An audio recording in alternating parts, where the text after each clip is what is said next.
The whole time I've been talking, you're like, this guy over here, is my audio working? Let me go ahead and turn this up. My bad, guys, my bad. Did anybody say, no sound, what's going on? All right, let's get back to, okay, we're gonna redo it again. Hold up. What's going on there?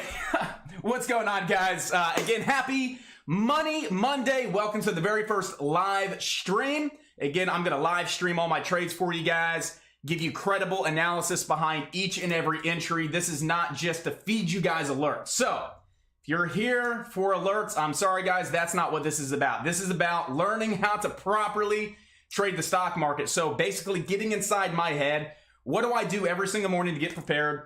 What do I look at? What am I trading? And giving you credible reasonings behind my trades, right? Entries, exits, as the trade's going on, what I'm doing. Am I bringing my stops up? Am I taking profit, right? Again, just picking my brain, getting inside my head so you guys can do this self-sufficiently. So again, I'm not going to say, hey, buy this, buy this. I'm not here to give you financial advice. I'm not licensed to give financial advice. I'm here to provide proper trading education. Okay, so hopefully the mic's working now. I see it's good. So proper trading education, guys, again, so you can learn this skill set, so you can apply it, so you can do this yourself self-sufficiently and do whatever the fuck you want to do in life. You want to start traveling the world, travel the world. You want to buy a nice car, buy a nice car. The potential's here. Right? The potential's here, and regardless of what you've heard in the past, all right? Oh, everybody fails at day trading. It's because people quit. Everybody sinks all their money into an account.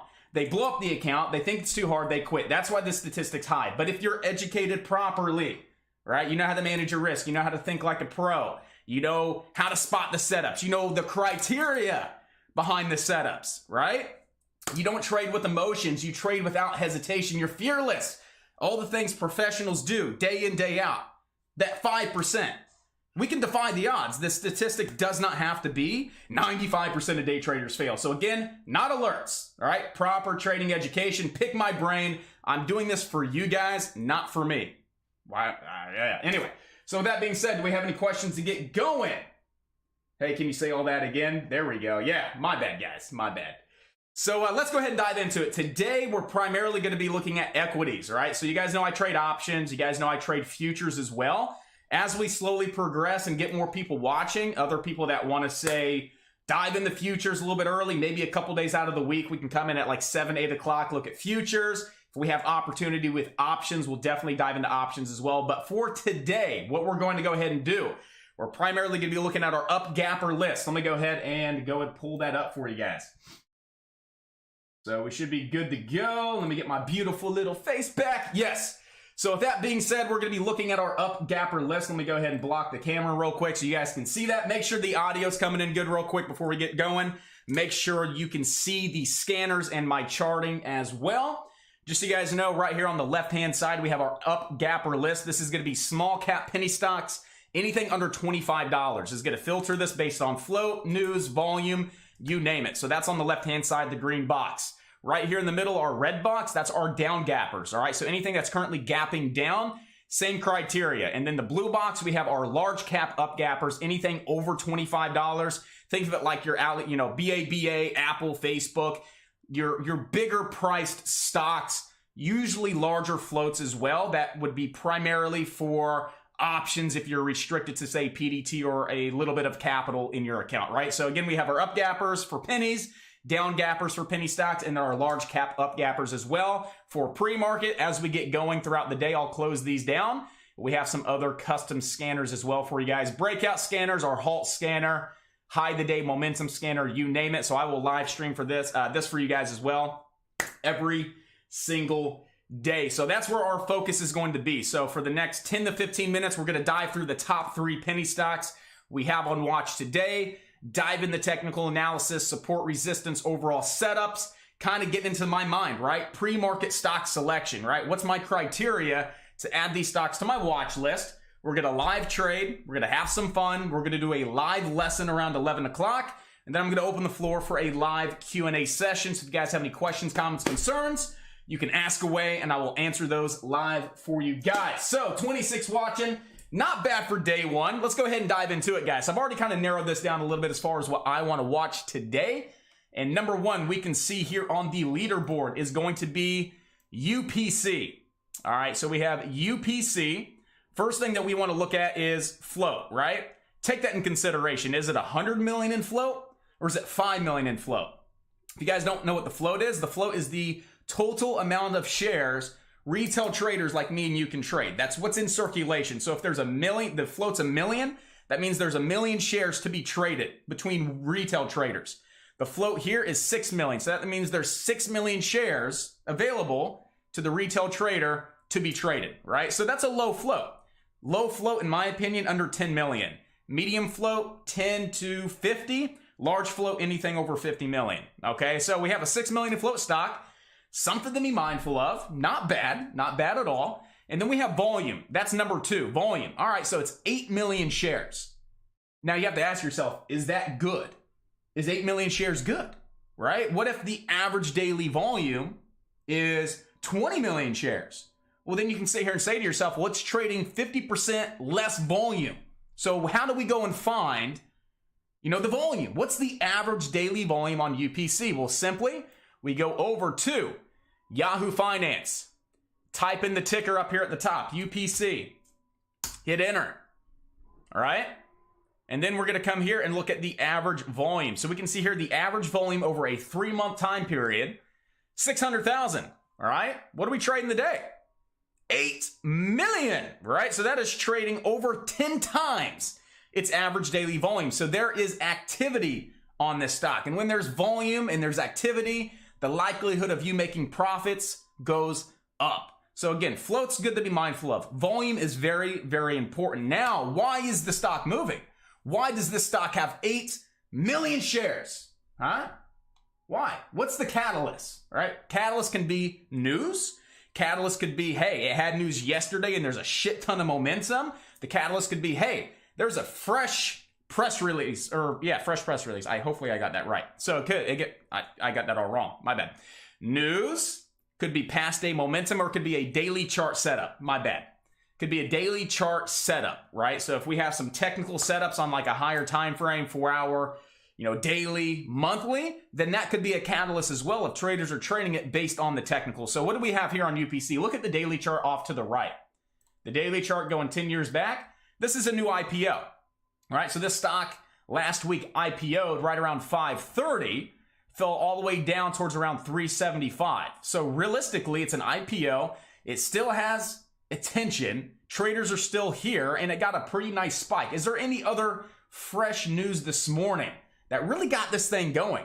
Well, let's go ahead and go back over to Yahoo Finance real quick. Let's see if they have any news. The last press release we have on UPC was the closing of its IPO for clients. So 4 days ago. Nothing crazy. Let's go over to TD, right? Do we have any news here on TD? Universe Pharmaceuticals, which opened for trade in its IPO at $5.25 on March 23rd, up to $14, 250%. So, guys, there's not a catalyst, right? There's no fresh news. The daily chart, as far as a technical setup, is there anything technically there? Not really, right? We don't have a lot of data to go back on, right? Say, oh, there's a key level of support as to why this is bouncing, right? So realistically, it got a pop this morning, and we can see here that it occurred on light volume, right? This is the beautiful thing about pre-market trading in the morning. 4 o'clock, 4:30. A lot of brokers don't open until 7, right? Lightspeed, my broker, they open up at 4 a.m. TD Ameritrade, E-Trade, a lot of the big brokers, 7. I think Webull just started opening up at 4 a.m., but you got like Robinhood's 9 o'clock. So a lot of the big brokers don't open until 7. Institutions don't really get involved in the market until 8. So that's the beautiful thing is low liquidity, right? There's not a lot of bids and asks. The liquidity's low. So if someone starts coming in or a group starts coming in and buying the ask up, you can see aggressive moves like this. And it occurred on light volume. That was only 44,000 shares. This is a 5-minute candle. So 44,000 shares took this stock almost $20, right? It wasn't news. It wasn't a shit ton of volume. It wasn't just because it's a low float stock, right? What is it? It's simply because it was so early in the morning, lack of liquidity, light volume got the stock moving. So is this really a stock that we should be looking at today, guys? Do you really think this is a stock we should be super focused on this morning? Probably not. We'll keep it on watch. It's number 1 on the leaderboard. It's up 141%. But the only reason is because it got the pop. Profit takers come in, sellers come in, start taking profit. People try and probably come in and buy the dip. you know, $6, $5 buying the bounce. And it's slowly creeping back up. So what we can do is we can say, hey, $10 is pretty key, right? If we know anything about penny stocks, you got $1, $5, and $10 are the three strongest support resistance lines for these small cap stocks. So if this stock can break above 10, then let's keep it on watch, right? But if it keeps getting rejected off 10 like it has, right? Rejection, we'll have to keep it on watch, right? It is building higher lows right here, very short-term higher lows. You can call this an ascending triangle if you want, but we need to get above 10 and hold 10. And if we can do that, okay, let's go ahead and look at UPC. Let's see if there's any opportunity for a trade. But right now, as long as it's under $10, I'm personally not going to be touching this because this could easily turn around to 9, crack 9, come back and test these lows, and then crack 7 all the way back down towards around 6. And possibly crack those lows. So again, there's no fresh catalyst, right? The only reason it got going was because the lack of liquidity. So let's go ahead and move on real quick. What else do we have this morning? Well, number 2 is going to be CPHI. All right, so CPHI closes at 83 cents on Friday, hitting highs of 339 in pre-market. Again, let's go ahead and go through our pre-market checklist, right? Criteria. Number 1, float. Okay, 21 million. So it's a medium float, something to be mindful of. Is it a 1 million in float stock to where it's gonna, boom, shoot $3, $4 in the matter of seconds? Probably not. Could it happen? It could, right? If the mob, the majority of buyers shift to this stock and everybody, if 95% of retail traders are on this stock, we could see some pretty aggressive price movements. But the lower the float, the better for those bigger pops, those bigger spikes, right? This one's a medium float stock. So it'll probably move 50 cents. Those pops will probably be 50 cents, 75, maybe $1, depending on how much volume that we get. So 21 million in float. It's a medium float stock. We're mindful of it, right? Volume today, CPHI trading 15.5 million shares. Back over to Yahoo Finance, right? All right, so back over to Yahoo Finance. Average volume, 1.8 million shares. All right, so average volume over 3 months, 1.8. Do we have any news? Yahoo Finance, 3 days ago, 4 days ago, 6 months ago. So CPHI, Yahoo Finance hasn't published any press releases. Go ahead and click on news. Sometimes it filters differently. Nope. So again, let's go ahead and focus on the volume, right? So 1.8 million shares. What are we trading today? CPHI, 15. So we're trading substantial in comparison to the average. So there's activity, there's volume. So the likelihood of us making profits are higher, right? Let's figure out what this catalyst is. Let's go ahead and link our... So do we have any catalysts? So we have 701, press release, 32 stocks moving. CPHI, shares are trading higher after the company reported FY20 EPS results up from last year. So that's really the only catalyst that we have right now is a little press release that their year's up, right? So again, number 2 on the leaderboard, medium float stock, has a good amount of volume, but here's one I want to show you guys. Let's look at HGEN. Not saying this is the best of the best, but this is what I'm talking about when it comes down to having a catalyst, right? Did I literally just close out of that? Guys, I haven't live streamed in a long time. I literally just closed down my news. One sec, guys. Detach. Cool. So here we go. So this is what I want to show you guys when, why it's important to go through this checklist, right? So we have HGEN, 42 million in float. It's pretty large. 4.5 million shares. On average, it trades little under a million. So the relative volume is almost 5, right? So it's trading 5 times more volume today than it does on average. Okay, so we have good volume. It's up 57%. The float is not low, so it's not going to be one of those really big spikers. I highly doubt it. It is almost a large float stock, but we have a catalyst, right? We have news. HGEN, study on COVID-19 treatment candidate meets primary endpoints. If you guys don't know anything about press releases, right? We have hot keywords to look for in press releases, right? So if you see a press release that says, hey, phase 1 trials were positive, this is a 1-star keyword. Hey, phase 2 trials were positive, 2-star keyword. Look at that. Met primary endpoints.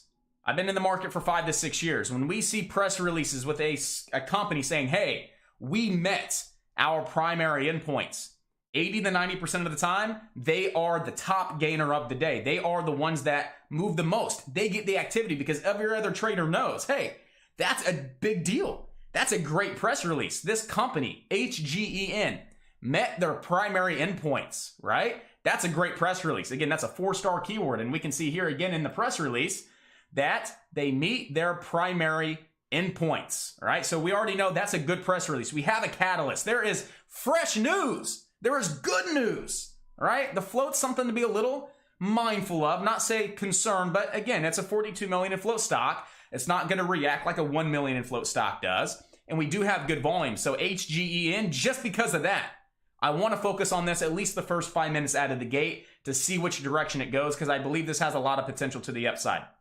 So guys, that's what I do. I don't get all crazy. Oh, there's 3,000, 6,000 stocks. I can see there's 30 stocks in front of me moving. Oh, which one am I going to trade? Calm, cool, collective. Sit back, do your due diligence, get prepared, right? Volume is important, float's important, catalyst is important as well. Next step, we got a minute to go. We just got to map out our key technical levels, right? So first thing I do is I look at the daily chart and I look at the extremes, highs and lows on the daily chart. So right here I can see there's a high on the daily chart right up towards around 24.71. Oh, coincidence. Where was the spiking high here in pre-market? 24.55. You think that's a coincidence? No. Traders do this. They come into the market, look at the daily chart, go back as far as they can. They get more conviction over those key levels of support and resistance, and they start mapping out their areas. So it's not a coincidence that the high of the day so far was 24.55. It's because we have a high right there on the daily chart, right around that 24.70-ish mark, right? If we break over that level, where's our next step? Where are we going up to next? Let's keep looking at these high points, right? Right there, right there, right there. See, I'm just marking them up. How high could this go? This is give me an idea. If I'm long in this trade for whatever reason, if I go long, at least I know where I should probably be taking profits, right? Looks a little messy. But as you grow as an experienced trader, you're going to be like, okay, I know what these are. These are overhead targets. So if I'm long, for whatever reason, we break 24.71, my next target based on the daily chart would be around 27.27, right? So that's it. That's how I get prepared. So let's go ahead and dive into the market. We have about 30 seconds until the bell.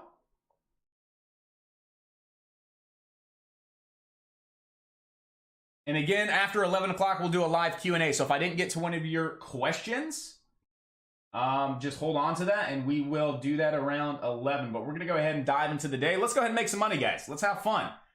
Just so you guys can see, I'm all about full transparency. Here's my broker, logged in, good to go. Just so you guys know, off to the bottom right-hand side, this is my P&L box. So if I'm in a trade, this is where you're going to see it. All right, before I take a trade, I'm going to let you guys know why I'm looking at it, where my stops are going to be, my entries, targets, sizing, how to think like a pro, risk management. If I don't take a lot of trades today, or if I don't take trades, it's primarily because I'm focused on helping you guys out and building you guys up as well. So again, I have to find the best of the best setup, and I want to walk you guys through it step by step by step by step. All right, and if that means me missing the trade just to push valuable information across to you, and you learn something today, that's more important to me than making a couple $100. All right. So that being said, let's go ahead and let you guys see the scanner. So I'm going to go ahead and remove my beautiful face. So one last, take a picture. You guys are good to go. At least you guys can have these scanners up and you guys are ready to rock and roll. All right, so there we go. So scanners are good. We're all set. So HGEN, again, the one stock I wanted to watch out of the gate to see where this is going to go.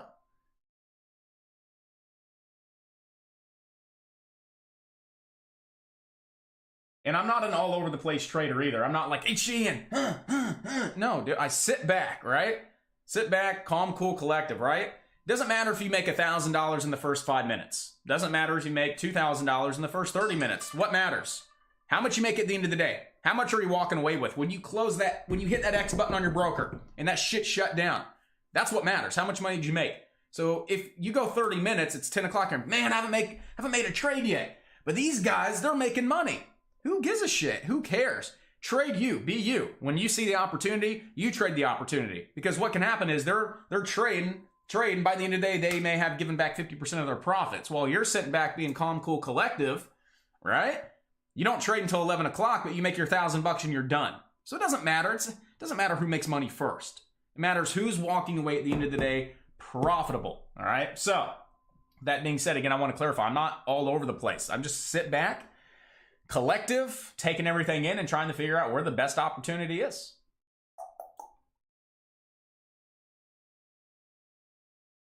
All right, so there you guys go. Scanners are good. Go ahead and take a look at... So at least we probably have good odds that HGE in the first 5-minute candle is going to be red. That kind of gives us somewhat of an indication that the overall trend could possibly be red today. So one thing that I do want to keep on watch is going to be this 50-day moving average right near these previous highs, right? So right near these previous highs, HGEN, very close to the 50 SMA, 2 key levels of support, couple levels that I want to go ahead and keep on watch. And I did it again. And log in real quick. One sec. I haven't multitasked like this in freaking God knows how long. Over here closing shit down. All right, one sec.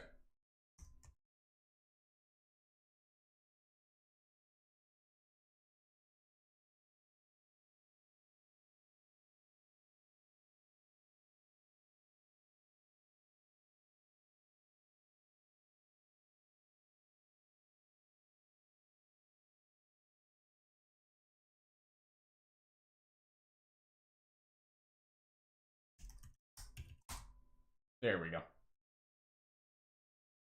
All right, so yeah, again, down towards around like that 1875 mark, maybe as low as 1832 over on HGEN would be a good area for a bounce.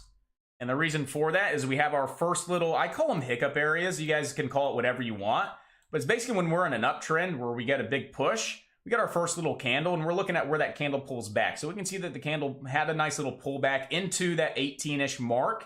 We look at the daily chart, we have our 50-day moving average that could hold this up as support. We also have these previous highs right there as well, right? We can see that this area on the daily chart has been resistance and support in the past. So if we come back down to this level, I may look to take this for a little bit of a bounce over on HGEN.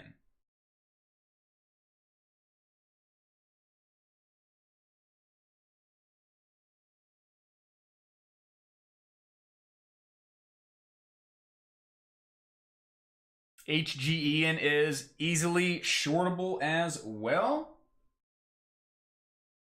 And I can tell based on light speed. So if you guys use light speed as well, basically, there's an E here. That means it's easy to borrow. So I don't have to locate these shares. I could, if there's a short opportunity, I can literally just mark it in and mark it out to the short side as well.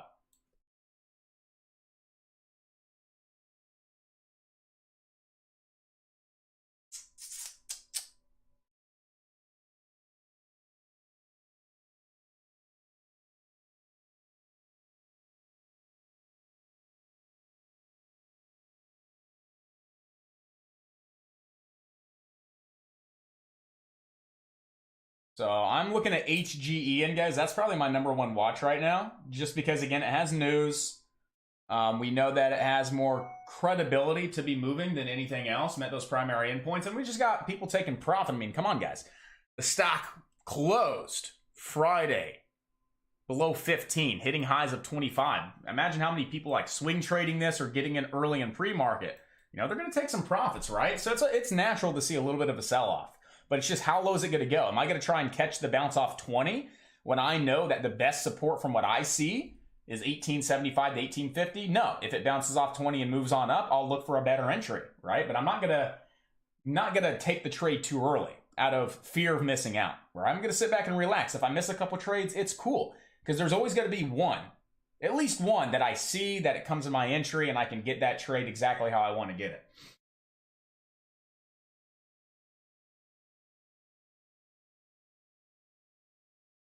And one thing I do want to make clear as well, this is, again, it's all education, guys. I'm here to build you guys up. If you notice anybody spamming, scamming, hate talk, anything that's not stock related, anything that is negative, and I don't see it, please bring it to my attention. I will block them right away and they will be booted. They do not need to be here. So again, no hate talk, no politics. Come on, guys. We're not here to debate and shit like that. We're here to trade stocks.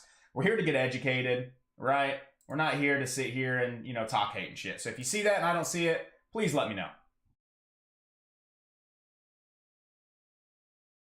If you do an order and pre-market doesn't fill, you have to have limit, all right? You have to have limit. So if I wanted to trade HGEN in pre-market, I couldn't use LPST in a market order, right? I'd actually have to switch this to limit, and I'd actually have to go to one of these exchanges. So this is what I do. So I look at what exchange is the primary exchange for the stock. So the primary exchange on HGEN is NASDAQ. So whenever I'm using Lightspeed, I'll actually go down to NASDAQ, and that's going to be the broker that I route my order through. But just so you guys know, if you have a more simplified broker, say like TD Ameritrade, they don't give you the routing options, all right? They don't give you. They're just going to route it, okay? So you just need to worry about a limit order, right? So as long as you have a limit order and you try and buy and sell with limit, that's when you get filled. Market orders do not work in pre-market.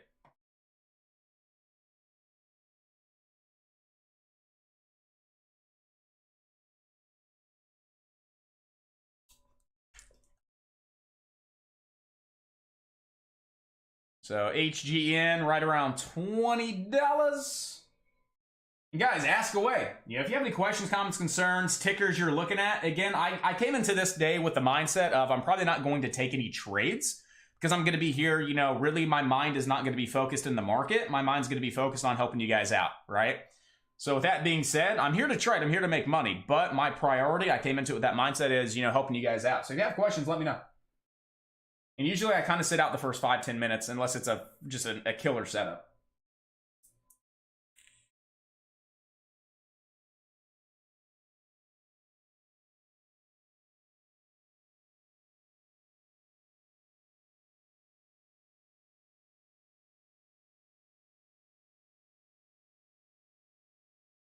So HGEN working its way down. So, Chad, I think I already answered your question if you're still here, Chad. Can you go over float and shares outstanding? So we covered float. Outstanding shares are basically all the shares available for like your insiders, your people within the company. That's when you start getting into like shares outstanding. Float is what we can trade. All right. Float is what we trade. You know, what's available for retail traders to trade. Exactly. Level 2 is key, guys. The first, oh my goodness, 2 years of my trading, I didn't use the level 2. The second, I was like, you know what? I'm going to learn the level 2. I'm going to figure it out, and I'm going to watch it. My trading percentage, like win rate, and just kind of understanding price action, when to get out, when to get, you know, in, based on is there a big buyer, big seller holding the stock up or down, right? Level 2 is key. I mean, just using the level 2 alone excelled my trading greatly.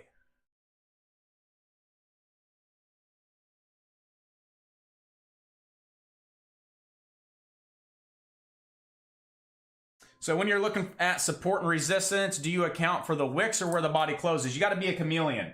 What do I mean by be a chameleon? You have to adapt to the stock. Every stock's different. So if you see a stock, and let's try and make this easier real quick. Again, this is an education day, guys.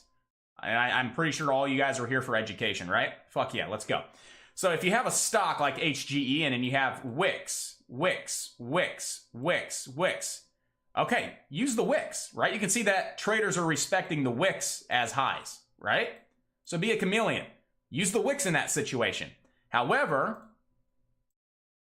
if you have a stock, again, like HGEN, but do a 180 and it's all candle bodies as resistance, and you can see traders are using candle bodies, right? Let's say these are all candle bodies up here.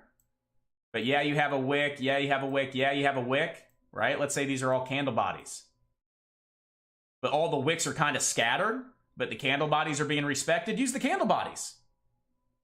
Use the candle bodies, right? So be a chameleon. Adapt to the stock. Figure out what's being respected, what's not being respected, right? You have to adapt. So right now, if we look at HGEN for an example, I do not want to save this. I just want to close it. We don't really have a lot to go off right now, right? We can see like where I would put some resistance would be that 24.55 just because that high on the daily.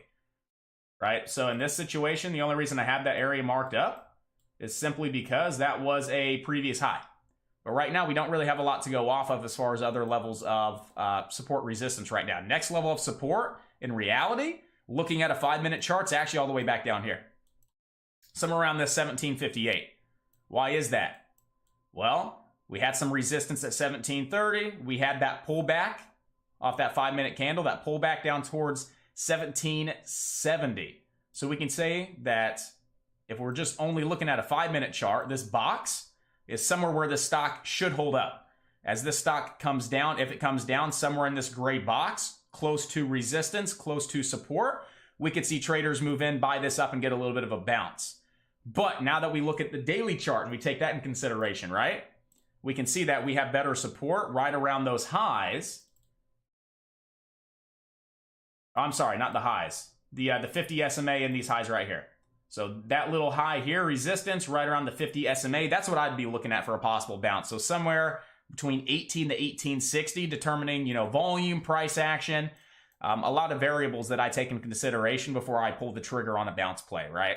Because what do we know? Try catch a falling knife, right? Drop a knife, try and catch it. 90% of the time, you're going to cut your hand. So there's got to be, with stocks, you don't want to just say, okay, 1981's the bounce, right? Imagine getting in 1981. Oh, that's the bounce. Let me catch the bottom. I'm buying the bottom. Oh, shit, I'm down 20 cents. Damn it. All right, getting close to break even. All right, and break even. Oh, I'm down. Oh, I'm down a lot, right? Right now, you're catching a falling knife. There's no reason to try and buy the dip. You hear people say, buy the dip.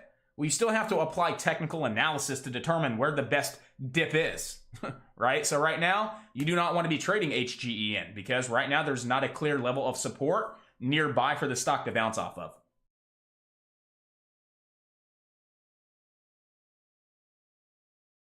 Like use the 5-minute chart, I'm using the 1 minute and I've had stressful day. Yeah, I like the higher time frames. Primarily I'm trading a 2, 3, and a 5-minute chart intraday. The reason for that is you get more clarification, you get more validation on the setups. If you see a great setup on a 5-minute chart, your odds increase that stock's going to go in your favor. If you see a great setup on a 1-minute chart, I don't know. It's just one of those things that over the years, I've noticed that 5-minute setups just provide more clarity and more validation for the trade. So I prefer using higher time frame charting. So a 5-minute chart. 1 minute, it just gets a little too choppy sometimes. But it's personal preference at the end of the day. There's no right or wrong answer. It's all personal preference. Why do you like the 5-minute instead of the 1? Gave you that answer. Personal preference. Again, clarity. When you see a nice setup on a 5-minute chart, you just get a little bit more validation out of the setups when you start getting 5-minute criteria that's being met. So for instance, HGEN on a 5-minute chart. What do we notice about this little bit of a sell-off, right? It's selling off, right? From 2276 down to 1969, 1970. What do we notice, right? The volume's decreasing.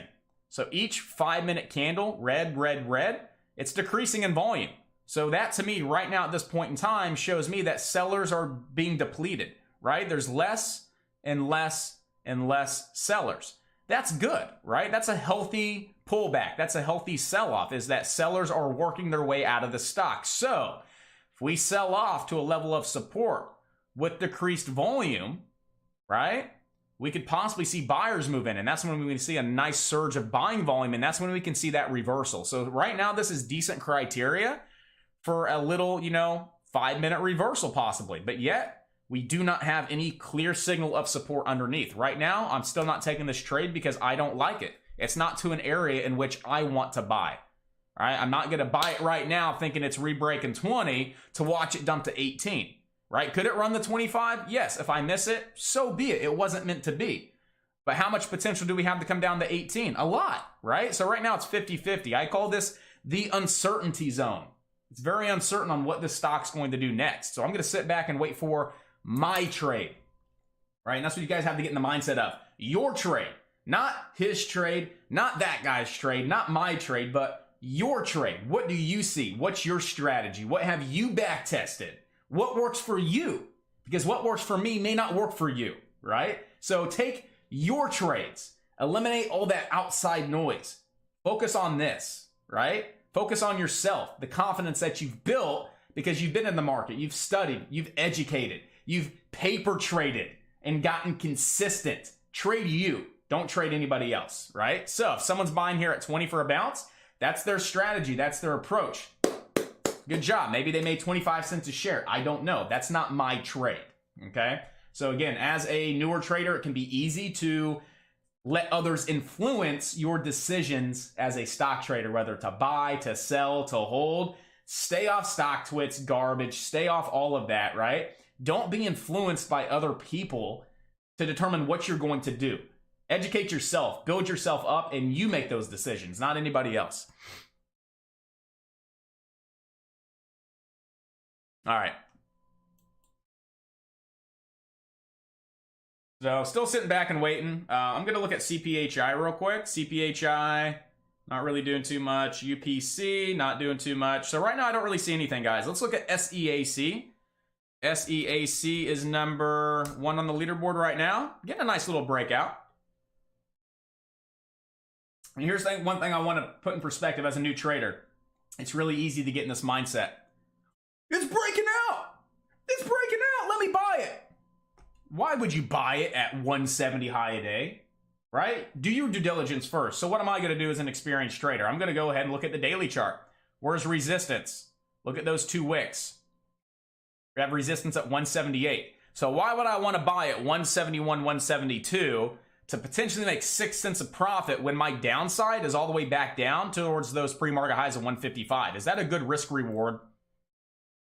Could it push the 178? Could it push the 180? Yes, but it's 50-50. Could this drop down the 155 and bounce before hitting 178? Absolutely. Would I rather be a buyer at 155 or at 171? 155. So I'm going to sit back and wait for that setup. If it doesn't happen, I don't trade it. How are you doing the dash line on? Okay, so grab your price level tool. All right, so grab your price level tool. Yours is going to look different, but go ahead and populate one on the chart. Once it's populated on the chart, right click it, go to edit properties, and go ahead and edit your property. So I do left extension on, right extension on. I show the price on the left. I change it to dashed. The width is 1, and I change it to green. So make all your settings, then save it as default. So before you hit OK, save as default.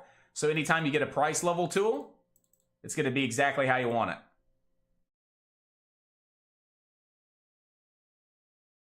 See, imagine those FOMO traders buying that at 171, 172, 174. They're down right now, right? They're down. Maybe they're getting scared. Maybe they're cutting their losses, right? Get in a better mindset. Be a professional. Are professionals buying at the high a day? I highly doubt it. I'm not buying at high a day. I would rather short at high a day than buy at high a day. Priceless. Perfect. Ha, I like the pun. That was punny, man. Appreciate it. Yeah, and guys, help our YouTube channel grow. If you guys like the content and you see value in it, share it. Why not? If you have other friends, family, acquaintances that like to trade and you find this to be of value to where they can learn something, share the channel. Go share it. Post it on your social media. And I want to help as many people as I can. So right now, SEAC, let's go ahead and add that to the watch list real quick. So far, I haven't taken any trades on the day. Still sitting back, relaxing. HGEN, got to bounce off 20, so it worked. Right? It worked. But again, that wasn't my trade, and I wasn't willing to take a trade that I wasn't comfortable, confident in. I just wasn't. Yeah, you guys need the scanners. My bad.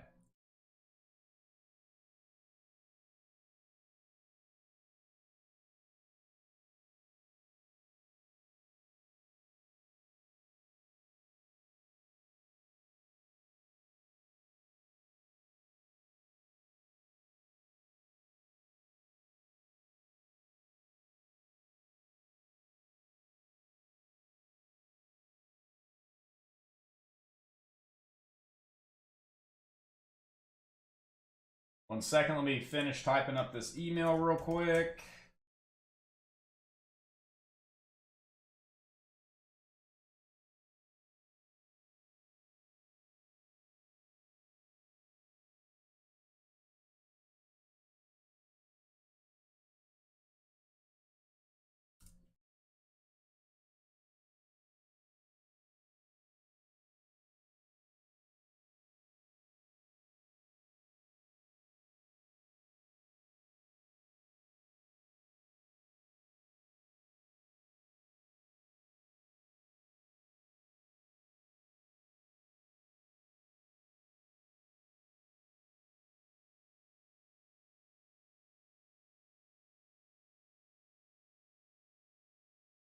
All right, we're good. So again, SEAC, perfect testimonial. Perfect testimonial on, you know, why we don't buy high a day. Why not to get trapped into the FOMO, right? Don't fall into the FOMO. Wait for your trade, right? If you have 5 trades in front of you and you wait for all 5, at least one will hit, and that's your trade. And that's how you make easy, consistent money. That's how trading's easy and how trading can be consistent if you're just disciplined. HGE and halted. HGEN, yes, is currently halted. You picked that up off the scanner. Good stuff. Got halted at 9:50:29. So it will be live at 9:55:29. You guys want to learn something cool today? You guys want to learn the halt strategy? This comes directly out of the Ultimate Day Trading Starter Kit. So we actually do have a lesson in our Ultimate Day Trading Starter Kit called the halt strategy. And it's a strategy that works 70 to 80% of the time. So I'll go ahead and just give you a free little sneak peek of what's in that course and kind of what we teach and how we go about it. All right. So right now, stocks halted at 22.58. All right. And again, I'm not going to be able to break down the entire lesson. It's a 30-minute lesson, but I'm going to give you a couple tips and tricks real quick. What we want to see is this stock gap up about 50 cents or more. So if this stock can gap up out of the halt, right? So that means the first order to go through is higher than the close. If we can gap up and we can pull back right to that halt area, 22.58, 80 to 90% of the time, you see a lot of buyers move in and shoot that stock into a second halt. All right. So again, we want to see on a price like this, probably at least a 50-cent gap up, somewhere around this 23 mark, a quick sell-off, right? A quick pullback. People take profits. Boom, slam it down. 22.58. But traders like me, traders that trade this strategy, we're already prepared. We're ready to go for that push up into the 24.53 would be my first target over on HGEN. Right now, again, 9:55:29 is when we'll be live. So we got about a minute and 20 seconds. 1:20. You have to change it. So go into your settings, go into your appearance, and then just fill them up and fill them down. So again, settings, appearance, fill the candles up, fill the candles down, so they're not hollow, right? And then just go hit apply, and you're good to go.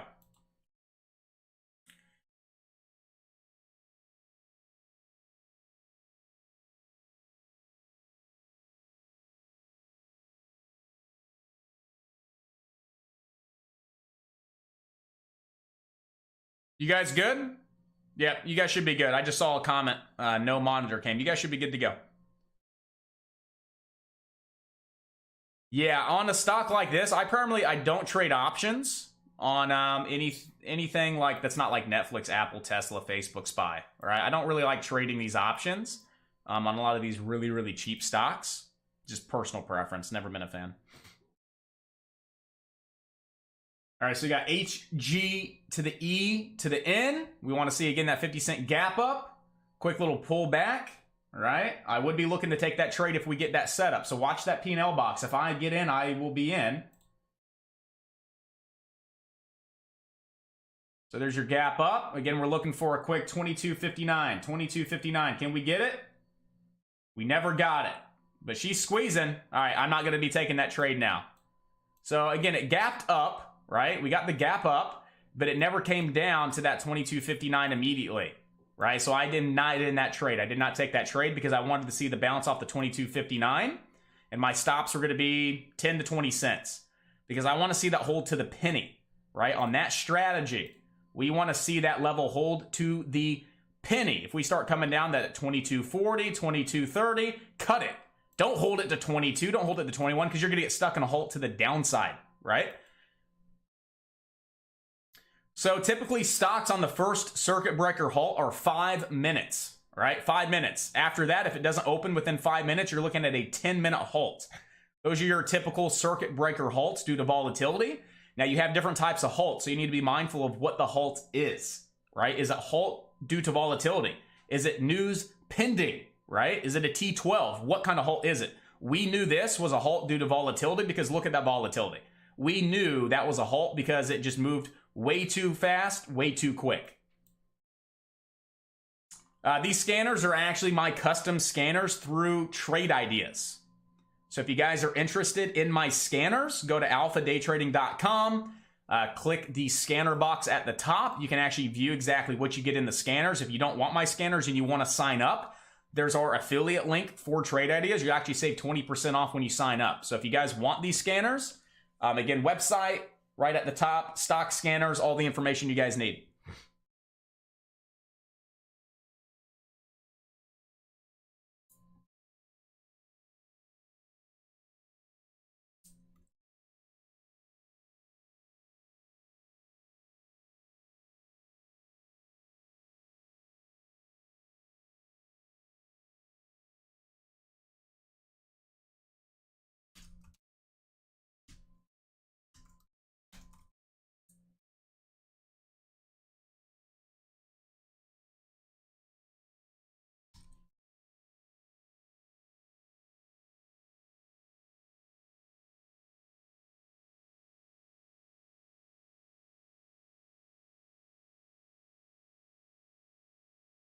So far, still not in any trades. Again, it's 9:58. Doesn't matter who makes money first. Matters who closes their day down. Some days I don't trade until, end of day.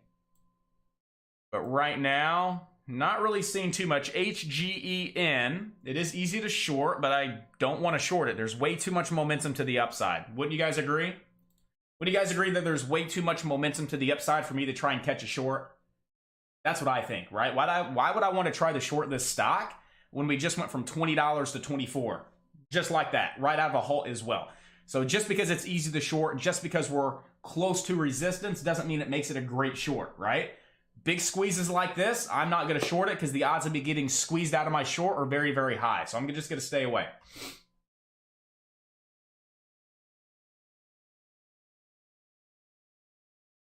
Woo! Jacob, 115% gain on HGEN. Bought the $40 call, 55 sold at 115. Good stuff, my man. Good stuff.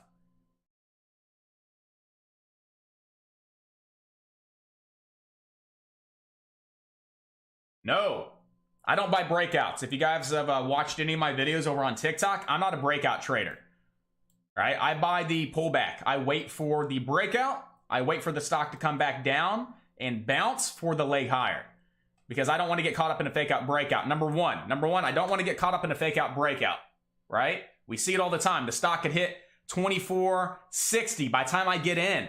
Right? It's 24.80. The stock hits $25 natural resistance. Sellers come in strong. It dumps back below 24. I'm out for a loss. That's my mindset. Do I want to get in that situation? No. What do I want to do? Let's wait for the stock to break high a day. Let's wait for the stock to break 25. Let this stock prove itself to me. So far, it's looking really good. But for me to be buying it, I want to wait for a break over those two key levels. If it's a strong stock and a healthy stock, it should pull back to the 24.55, 25 level. That's where I'll make my entry. So let's see, based on the situation, let's say I would have, hypothetically, bought the high a day break, right? There's no way I was nailing it at that 24.55. So let's say I got in at 24.80. I'm down 20 cents. All right, now I'm up a little bit. Now I'm still down a little bit. Now I'm down, yep. So imagine that you bought the high day break. It could still push 100%. But let's see how it plays out. To me, it's more 50-50 buying a high day break. I'd rather wait for the pullback. So imagine that you're in 24.80. Can it break 25? I mean, that's a strong resistance line. 25 whole number. Right now, it's backing off that 25. If it can't break 25 here momentarily, wait for sellers to move in, guys. You look at that. You're down 50 cents. You probably would have stopped out. Shit, I'm down 50 cents. Let me stop out. Man, I just took a $200 loss, $300 loss. Why put yourself in that position to take a loss, right? Why put yourself in a position to buy breakouts? That's why I don't like breakouts. I teach you guys as new traders not to buy the breakout, right? If you become experienced and you backtest breakouts and you have a good track record of success buying the breakout, that's you, baby. That's your edge, right? Again, don't listen to me. But if you're a new trader, like, hey, buying the breakout, I highly, highly suggest you don't buy the breakout until you become more experienced, until you've back tested it, until you have a proven track record of success. And if that's your strategy and what works for you, that's all you, baby. That's all you.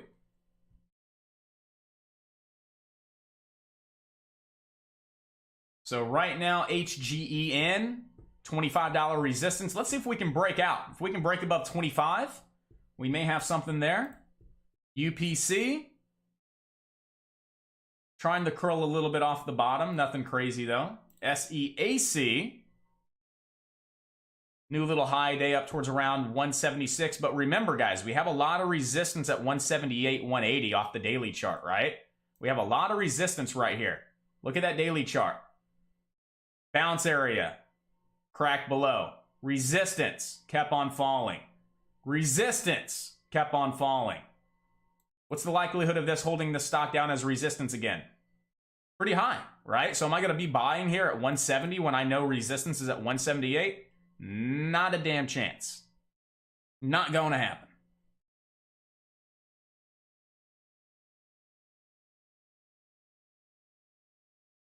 So this is why you don't buy breakouts, guys. Look at that. All right? Again, that's just me. Other people teach you to buy breakouts, whatever. But as a new trader, you're not great at managing your risk. Let's be real. You are not great at managing your risk. You have too much shit to deal with. Emotions, right? Psychology. You're not yet thinking like a professional on how to just be calm, cool, collective, right? Let's be real. I'm just talking from experience. I'm talking from experience. That was me as a new trader, okay? So that's why I don't recommend new traders trading the breakout, because you would have got in late.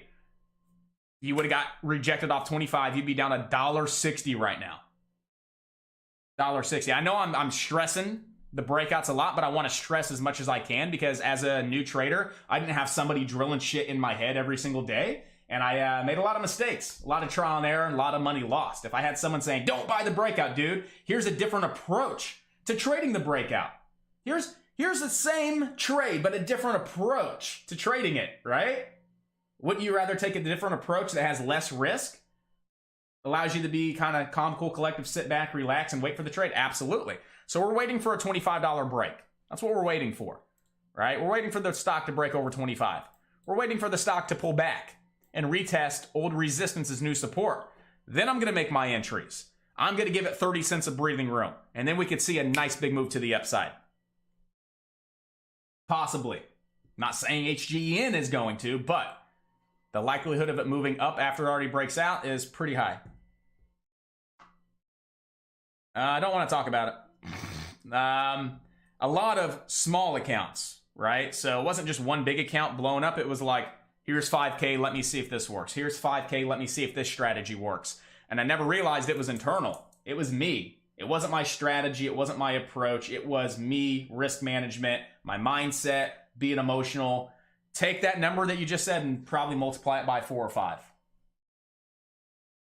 And I'll talk about it. No, 50K. I lost somewhere around 50K in my first 2 years of trading, because I did the bad shit, right? I mean, I literally 5K. Ah, damn. Lost 5K. Off to a new strategy. All right, bull flags don't work. This doesn't work. Let's try this strategy. Paper trade it for a week or two. Oh, this is a good strategy. This is working. 5K.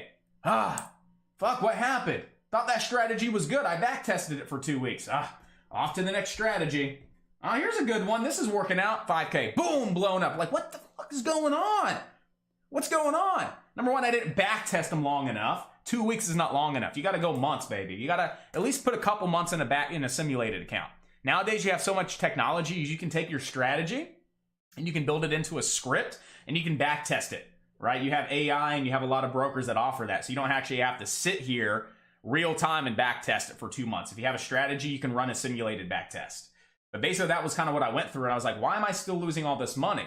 All these strategies work, but why am I still losing money? It was internal. And it was something that I had to realize. It was all psychology. It was all mentality. All right? You just got to shift your mindset. DB. You just got to shift that mindset, right? If you're losing money, ask yourself why. Why am I losing money? Am I buying breakouts? Right? Do I have a stop loss? Am I letting the stock go below my stop loss and turning into a bag holder? Right? Does the stock move up quick and I jump in because I think it's going to be the next 1,000% runner? All right, what is it? Ask yourself, what's the reason that you've lost 8K? All right, I lost 50K and I know my reasoning I just shared with you guys. I know why I lost a shit ton of money in the stock market. I was able to identify that, I was able to learn from that, and I was able to shift my mindset off of that. right? So you got to ask yourself, what is it, right? Identify and find a solution.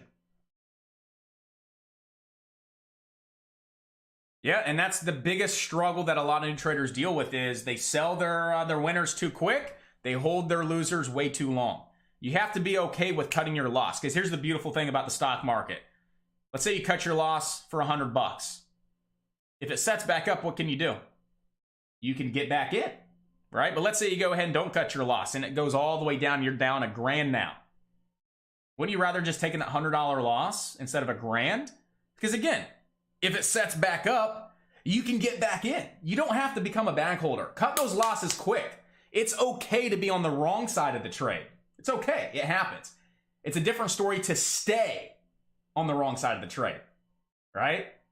You can be on the wrong side, got to cut those losses. But if you hold it, you're on the wrong side, you're staying on the wrong side, that's a big no-no. All right, so here we go. I'm going to go ahead and switch. Oh, I'm already on a 1-minute chart. Shit, I thought I was on a 5. So we're looking for the pullback down towards around 24.82. 24.82 to 25 is where I would personally like to make an entry here on HGEN. Let me go ahead and get the webcam down so you guys have the scanners. Again, I'm looking for a pullback off the previous high. All right, pullback off the previous high. If I can do this real quick without missing a trade, I mean, I don't care if I do. Stock hits highs, pulls back, break out. I want to see the pullback to the previous high. Hold as support. First target is going to be a retest of whatever the high is. So that's where I'm going to take half, bring my stops to break even, leave a runner if it decides to run. All right, so that's kind of my setup, my approach. Again, I'm going to explain everything to a T. What I'm doing, what I'm looking at, entries, stop losses, targets being hit, right? I'm going to sell half at the high at 26.20 if that is the high here. And I'll bring those stops up to a risk-free position just in case this bad boy keeps on running today. So right now, let's wait to see where the high is going to be. Let's see if we get our pullback again down towards around 24.82, 25. Let's see if we get a nice little trade in here. It's all about patience. This is a better setup in my opinion, right? Honestly, as I was sitting here ranting, this was a pretty good setup. Look at all those wicks, right? Look at all those wicks holding up, holding up, holding up, holding up, holding up, holding up. This stock was holding up so many times right around this 23.42 area. Why 23.42? Well, look at, pre-market. A little bit of resistance, resistance, resistance, right? That was actually a pretty good level. And we can see here that it validated 1, 2, 3, 4, 5, 6 times, right? Nice little double bottom as well in hindsight. So that would have been a good trade. How's the SPY doing today? SPY is down 2 points, down 0.5%. Facebook's up 3. Boeing's up 8. Boeing's been doing pretty good lately. AMC's up 42 cents. Whoop-de-doo. So still sitting back, still waiting. UPC just selling on off. See, again, this is why it's important to go through your pre-market stock selection. What did we do this morning? We talked about SEAC, we talked about UPC, HGE, and then CPHI. For those of you that have been here since we started, what did I say? I'm watching HGEN. Why? The fucking news. The news is great. All right? Met primary endpoints. Yeah, it's a larger float, but it has good volume. Typically, these stocks are the ones that run the most. What are we seeing? CPHI selling off. UPC selling off. SEAC consolidating sideways. HGEN momentum. So take this as a little bit of a lesson if you're newer to the market, is that's why it's crucial, guys, to get in that mindset and do your pre-market stock selection. All right, we already talked about HGEN most likely being the best runner today because of the news. And we knew that way before the market opened. And we were prepared. So again, trading doesn't have to be hard, guys. It can be super easy. But again, it really comes down to just education. If you want to educate yourself, educate yourself. If you want to buy a course, buy a course. If you want to get into a chat room, get into a fucking chat room. Education, right? Education is key.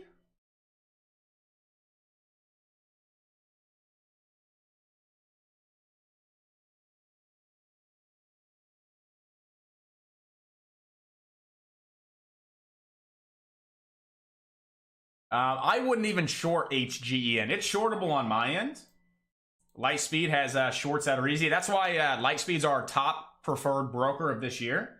Because, I mean, just their short locate capability, their shorts, just what they have. I mean, they're a phenomenal broker, guys. Phenomenal. Absolutely, Jason. Glad I could help out, man. Not a bad first day. 41 viewers, not too shabby. Again, if you guys like the content, share it away.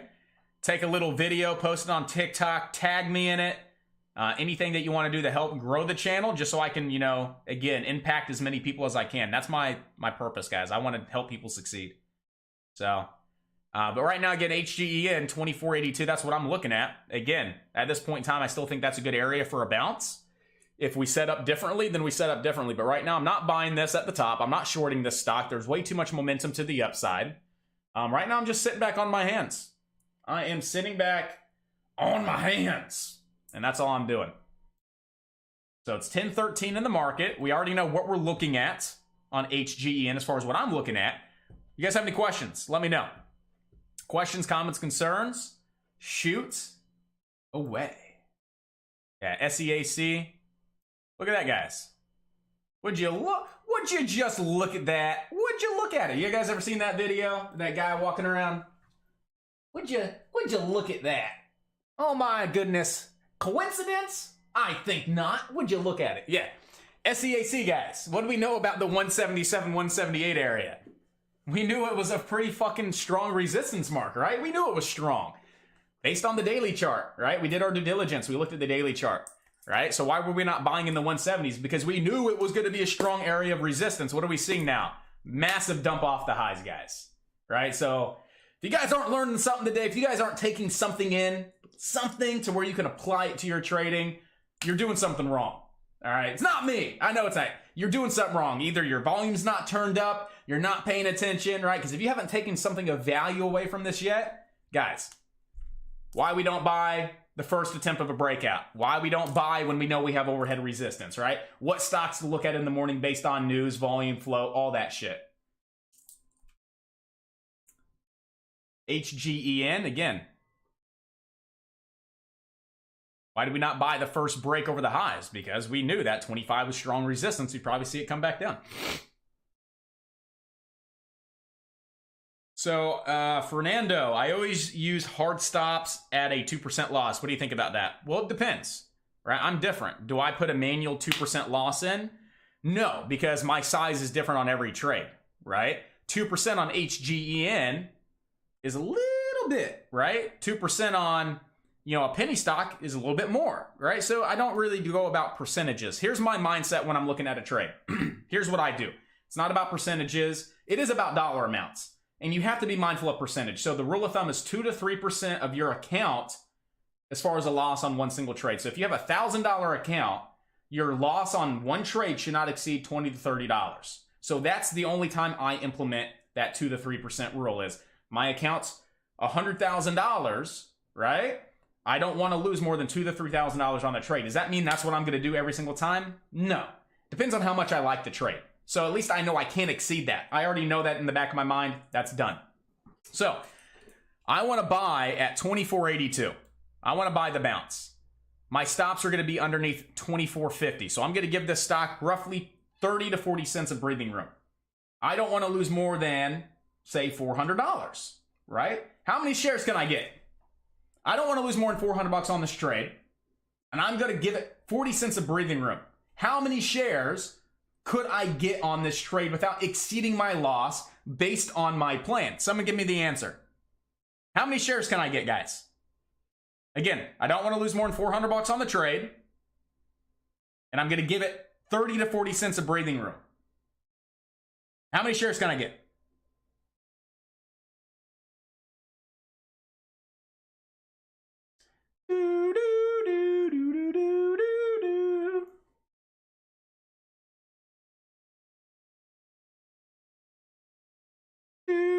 $1,000 shares, right? I take 1,000 shares at 24.82 and it comes down and stops me out at, let's say, 24.40, right? 1,000 shares times 40 cents, $400. So I know that my size cannot exceed $400, right? I know my size can exceed 1,000 shares. My loss is not going to exceed $400. That's a trade plan. Yeah, how quick I did that? I know where I want to buy. I know where my stop is. How much am I willing to lose? I'm okay with losing $400. How many shares can I get? Now you trade.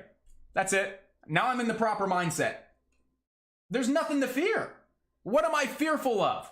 I know what my loss is if I get stopped out. I know where my stop loss is at. I know where my entry is. I know how many fucking shares I'm buying. Done. Done. Now I sit back and wait for the stock to come down to my level. And that's all we do. Just come back and just sit back, relax, calm, cool, collective. I'm just waiting for the stock to come down. Right now, I still like it for a bounce. If we get another big slam down on this candle here into that 25 level, I will look to take that for a quick little bounce. Finger on the trigger, guys. P&L box lower right-hand side of the live stream. Right now, we got 25.65 on the bid. 25.55 on the bid. 45.30. Here we go. Not quite low enough. We want to see it down at 25 or lower. 25.60. DBDB, show candles, please. Oh, shit. My bad. Thanks, boss. I'm talking, I'm trading. Whew, appreciate you. Show the candles. That whole time I was talking, was I really not showing the candles? All right, here we go. 25.30, 25.17. No entries yet. I got to get it at my sweet spot, guys. I'm a disciplined trader. I'm patient. Wait for the best setups. I want to see it right at that 24.82.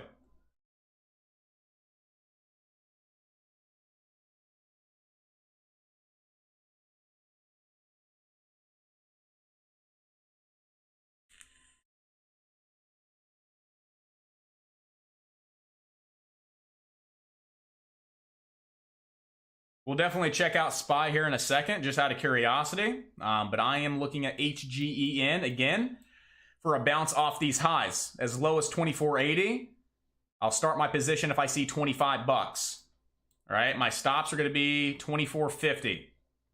24.45. That's the lowest I'll let it go. 24.45 is the lowest I'll let the stock go. I'll give it about 30 to 40 cents of breathing room. Probably going to go about a 500 share position to start. But right now, not low enough.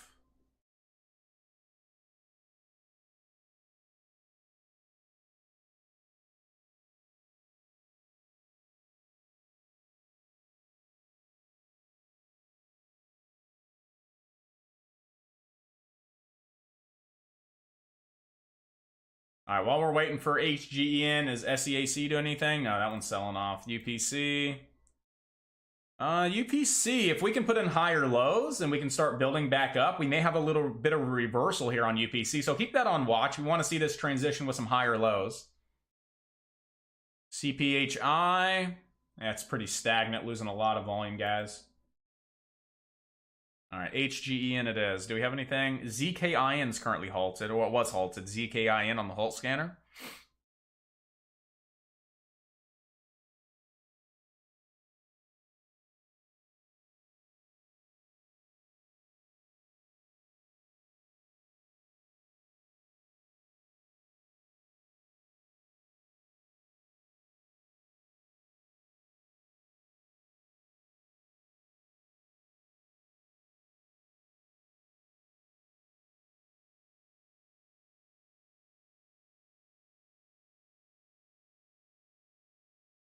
All right, man.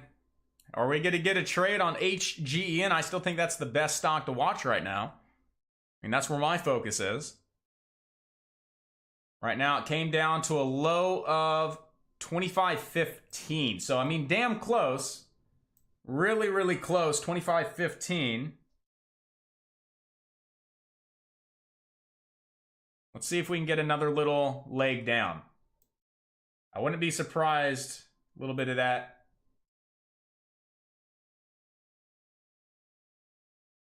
I wouldn't be surprised if we get like a very similar extension move down.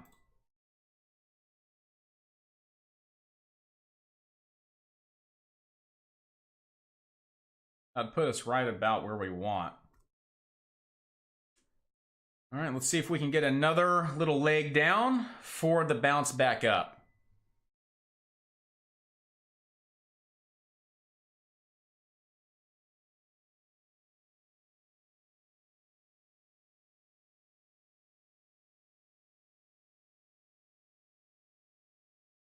Good trade. Really good trade. In at 25.35 off the pullback. 26.25. Good stuff. I'm glad someone got some money on that trade besides me. Again, sometimes I can be overly disciplined. I can be overly patient, right? Waiting for to the pennies, right? And I do miss a lot of good trades. However, from my experience in the market, imagine me buying at 25.37. Now my risk is almost $1, right? Now my risk is $1. I came into this trade with the mindset of losing $400 to $500, and my stop being at a certain price. I got to be disciplined, and sometimes I do miss trades, but I'm not trading as much. I eliminate over trading, and the trades that I do take are really good. That's why I have like a 70 to 80% win rate. It's just because I'm that disciplined. Now, I don't trade a lot like some people. I could probably make a lot more money, but I'm happy making $500 to $1,000 a day. I'm cool with that on average, right? I mean, shit, a couple weeks ago, I made $5K in one day. That's just, that just right there was a whole week's worth of work, 2 weeks worth of work in one day. That's what patience gets you. Yeah, right now I'm looking at a 1 minute chart for this type of entry. Let's go ahead and switch it back over to a 5 real quick. See, we just don't really have a lot of data on a 5 minute chart now. It was good at the open. We saw the nice little sell off, got a nice little push, but right now I am going to look at it on probably a 2 minute chart here.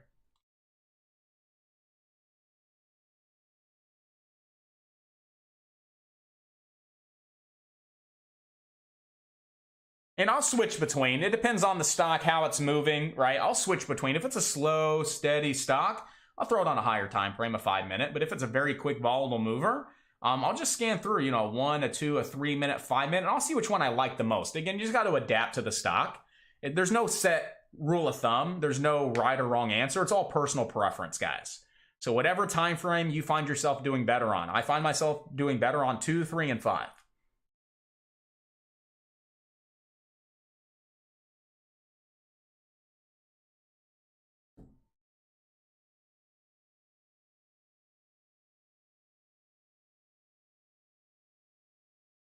So that was the bounce, guys. So one thing I do want to point out is that right there was the bounce. If the stock comes back down to that level, I probably will not take it for a bounce because that was the big bounce. So came down to 25.16, 25.15, missed it by about 15 to 20 cents.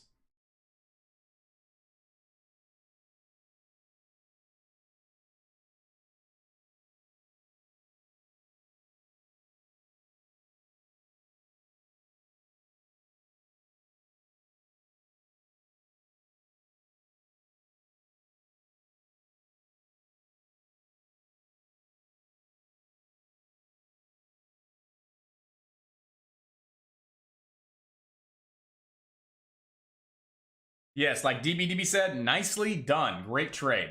Good stuff. Yes, I manually do that. So it's my price tool on TD. I manually put those lines where I want. So right now we have high a day at 27.96. This is why I'm not shorting this, because this has a lot of momentum to the upside, guys. So if we can break this high, get a nice little pullback, 27.80 to 28, that would be a possible decent entry there.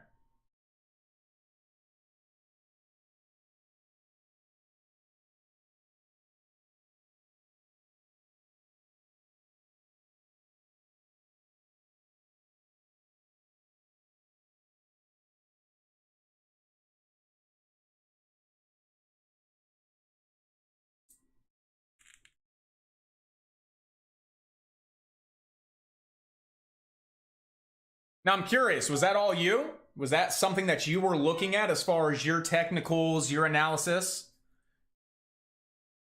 Or is that something that you learned today? Like, oh, hey, don't buy the breakout, buy the pullback. Oh, I like the pullback. Let me go ahead and take that trade. I am live. We are live.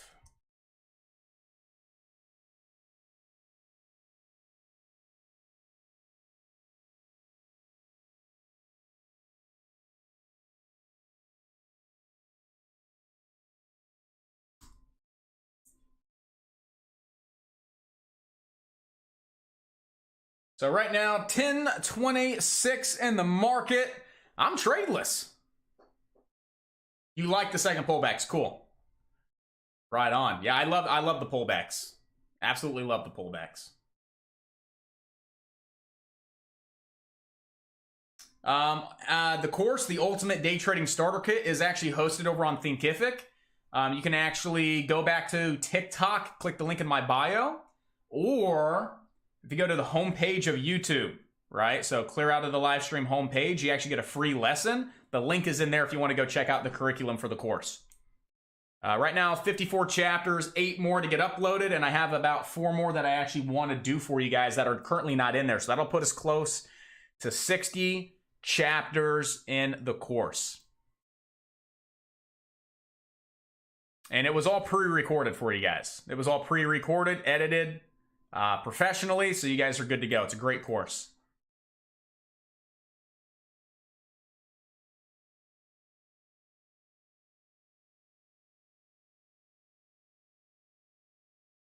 CPHI is not doing much. WKEY, UPC. You got UPC trying to curl a little bit here. I still don't trust it too much. I want to see a re-break over 8 and starting to get some, higher lows. But right now, definitely, it's trying to put in this higher low here. If we get a break over this level right here, right over that previous high at 793, watch your volume to move in, guys. If UPC can hold this higher low, UPC can break over and put in a higher high, 793, $8, we could see this get back into 833 first, 850, and possibly all the way back up to $9, which would be the next resistance line, the VWAP, right around that 9 to 913. So I'm still watching HG to the E to the N. Could be a quick little ascending triangle breakout. 1, 2, 3 touch. Trying to get a little push here. Not great, not perfect, but criteria. Bang off resistance, higher low. Trying to get a little pop.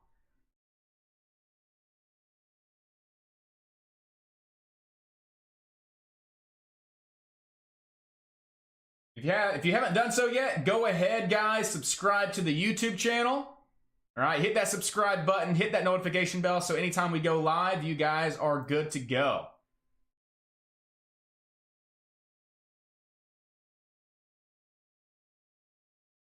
And you probably didn't hear any of that. I didn't have my mic on. So anyway, subscribe to the channel, hit that notification bell. Anytime we go live, you get notified, so you never miss out. Primarily volume. Volume is like my go-to, right? So on these pullbacks, I'm looking for decreasing volume, preferably. Not all of the time, though. So like on this example, this wasn't a beautiful decreasing volume pullback, right? We didn't have volume as far as a great piece of criteria, but what did we have, right? What did we have on this stock, right? It tried to pull back the $25 natural support, pulled back to the previous high, also the 9 EMA on the 2 minute. So we can see here that we have resistance, support, 9 EMA. There was 2 to 3 separate reasons there that was a good level to buy that for the push back higher. We did not have volume really give us any kind of validation on that particular trade. But yeah, definitely volume. If we get a decreasing volume pullback, I mean, that's beautiful. I mean, look at this one, right? Broke out, pulled back to 23.42 on those 2 red candles, decreasing volume. And then we got a nice big push in volume from the buyer. So that was a great indication of a nice, healthy, decreasing volume pullback for the leg higher over on HGEN. Bill Fortune, so far loving the course. I appreciate that, man. I absolutely appreciate it. And just so you guys know, we're going to be doing a giveaway next Friday. All right, here on YouTube, we're going to pick a winner live right here in front of you guys. So for anybody that has enrolled for the course, leave me a testimonial, leave me a review, right? So right through Thinkific, where the course is hosted, you can actually write a review. If you leave a review, you'll be entered into giveaway number 1, which is going to be a year pass of the chat room. If you send me a video testimonial to josh@alphadaytrading.com, at least 30 to 60 second video testimonial, all right, you'll be entered into the second giveaway for a lifetime pass. Again, this is for members that have enrolled for the course. 2 giveaways, 1 for reviews, 1 for testimonials. We're going to be doing this live next Friday here on YouTube. Bro, I'm in class right now. This is way better. Like, hey, I'm studying right now, but this is way better. Hey, man, I appreciate it. I appreciate it. Getting nothing but knowledge today. All right, so let's see what we got going on HGN. Is HGN going to come all the way back down to 25.16, 25 bucks? Or is HGN going to hold a little bit of a higher low and possibly get a breakout? What's going to happen here, right? Are we going to get a little bit of a cup and handle? We're going to get a little bit of ascending triangle. You know, what's going to happen over on HGEN? You guys aren't familiar with these terms, cup and handle, ascending triangle. If we get something like this, be a nice little cup and handle breakout possibly, right? If we get a little something like this, could be a possible ascending triangle breakout, right? So right now we're just being prepared. We're being mindful of what could happen.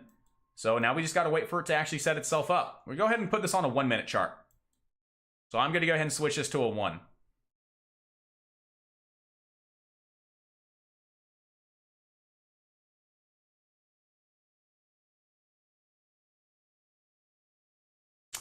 So what platform am I using for the scanners? Trade Ideas, Jeff. Trade Ideas. If you like the scanners, these are all custom developed by me. Again, we got our top gainers, penny stock scanner, breakout scanner, halt scanner, high the day momentum scanner. I have 3 other scanners I don't have up right now because I don't have enough real estate for you guys as far as to get those up here. But if you're interested in learning more, go to the website, josh@alphadaytrading.com. Up at the top, you'll see stock scanners, and there's some more information about these scanners and how you can actually get set up with them. But again, Trade Ideas.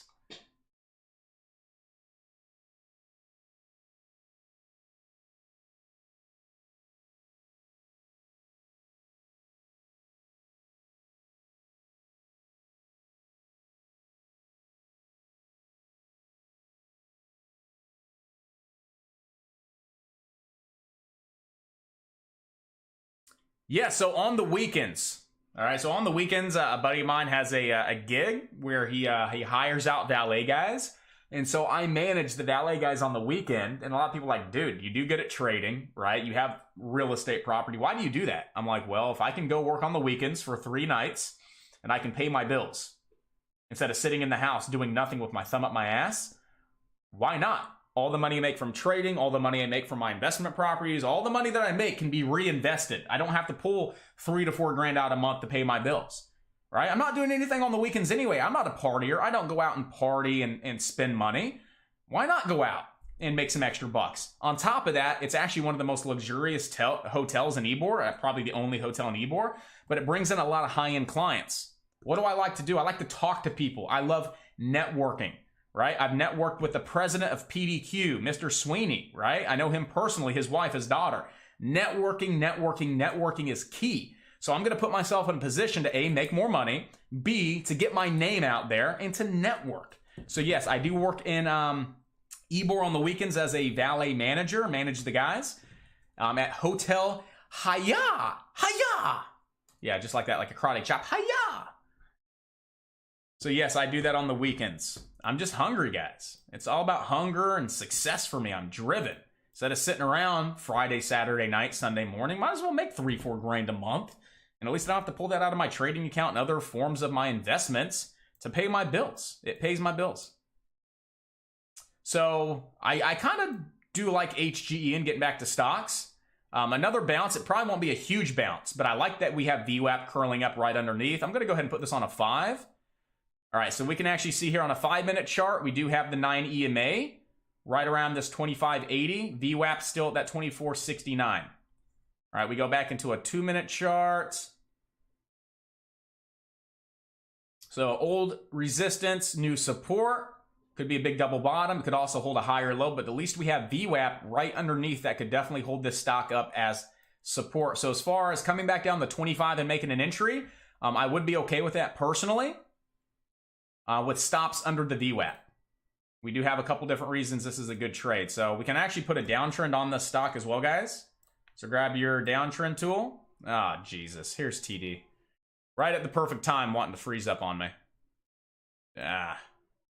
Please don't go to crap. You gotta love TD Ameritrade. Just beautiful.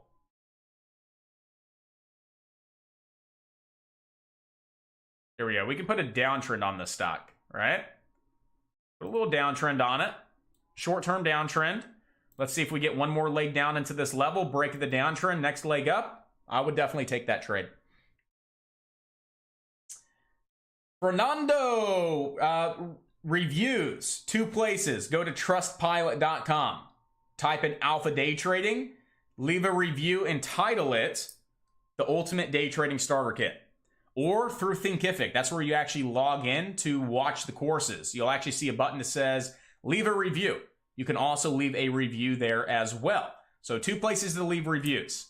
If you want to send a video testimonial, right? 30 to 60 second clip of you just talking about the course. If you hate it, if you love it. Again, if you send me a review and you're enrolled and it's like, hey, this course is absolutely garbage, you're still enrolled for the giveaway.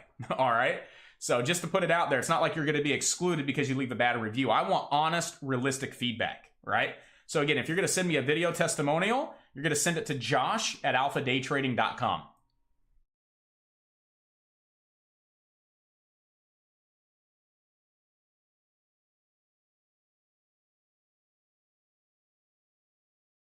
Everybody's been telling me that I should get 3 to 5 elite traders and actually open up my own hedge fund. I'm like, I don't know. Or open up an office to where we all come to trade, but then you just have all that overhead, right? Why pay $3,000 a month for an office when I can sit here with my team, trade 2 hours, and then go spend that extra money and, I don't know, rent a boat? Who knows? Yeah, I thought about that, but I just feel like it's a waste of money to buy an office when we're just day trading, you know. But I've always thought about it. People have said I should open up a hedge fund and get 3 to 5 elite traders that I know of. All right, HGEN, slow and steady, still getting rejected by the downtrend. I want to see this bottom. All right, so I'd like to see this bottom somewhere. Get a nice little break of the downtrend. We can make some entries here over on HGEN.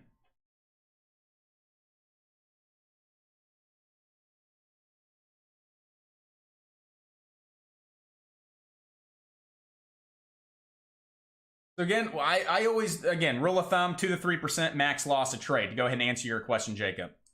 Wait, it wasn't Jacob. DBDB. Again, 2 to 3% rule of thumb. That puts me at, anywhere from $1,500. $750 to $1,500 is what my loss is per trade. Does that mean I want to always lose that 2 to 3%? No. Right? But I know what the max is. If I love the trade and it's worth the risk, I know I can, lose a max of $1,500. Right? On a trade like HGEN, am I going to take a $1,500 loss? No. Absolutely not. How much do I want to lose? I would rather lose $250, right? I want to lose $250 on the trade.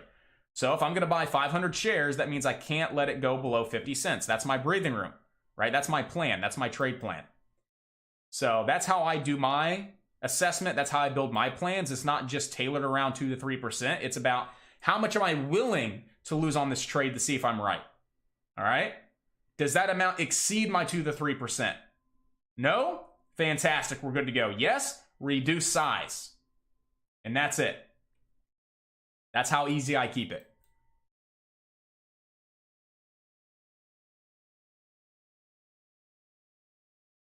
I hear you, Jacob. Absolutely. Absolutely. Getting everybody together, trading together, just the environment, just that energy from the office. That's a lot different than sitting in your house, in your home office. So I can agree with you on that.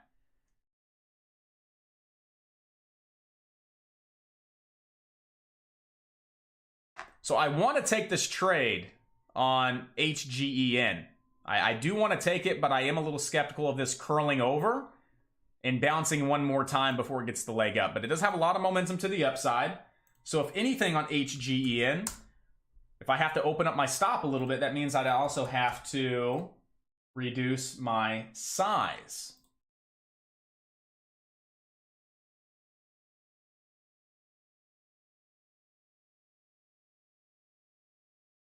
And my light speed's not working. Check this out, guys. So I literally just tried to go ahead and buy a small starter of $250 over on HGEN. I'm hitting buy. Nothing's happening. Very odd. Very odd. One sec. Yeah.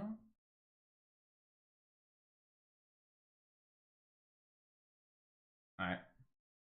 Well, I can't buy it now. I don't want to buy it up here. I wanted to get in at like 26.80 right through that little push there. So I'm not in HGEN, but this could very well be a nice little third touch breakout. But guys, what you have to be mindful of, this could also be a head and shoulders pattern. If we do not break here, we do not get this big volume spike, this big push, all right? This could definitely be a head and shoulders pattern, and this is bearish, right? But right now, we do have a lot of momentum to the upside. So as long as we can hold 27, we can break 28, we should be good. But if we can't hold 27, we start cracking on down. Look at this as a possible short for a big head and shoulders pattern. And I got to email Lightspeed real quick because my broker's not working. So bear with me one sec.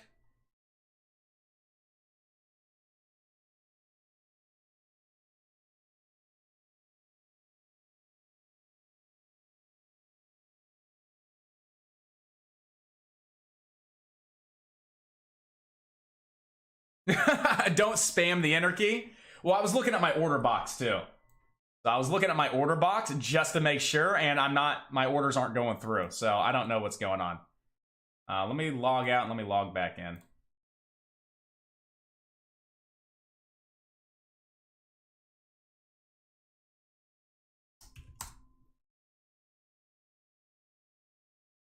All right, let's see if that works. All right, so we're good. Well, everything happens for a reason, guys, right? Lightspeed said, hey, Josh, we're looking at HGEN.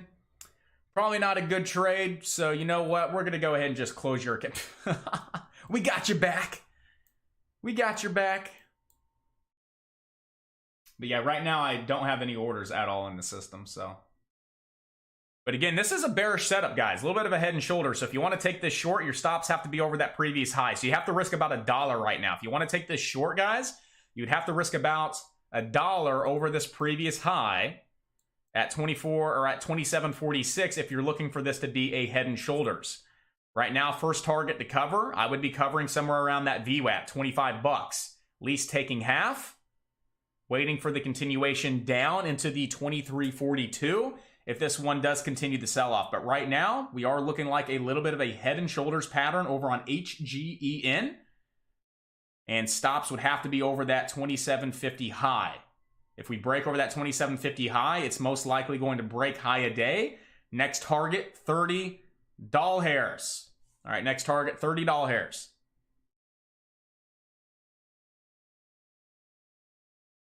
All right, ladies and gentlemen, for those of that are you that are listening, all right, for those of you that are listening, go ahead and type up a message on what you want our lesson today to be about. I have a topic, but I want to give you guys the opportunity first to suggest a lesson, and I will do a live lesson with you guys today here on the tube. So if you have anything you want to learn about, let me know. Type your message, and we'll make it happen. And while you do that, I am going to jump off the mic for 2 seconds. I am going to send an email to Lightspeed real quick.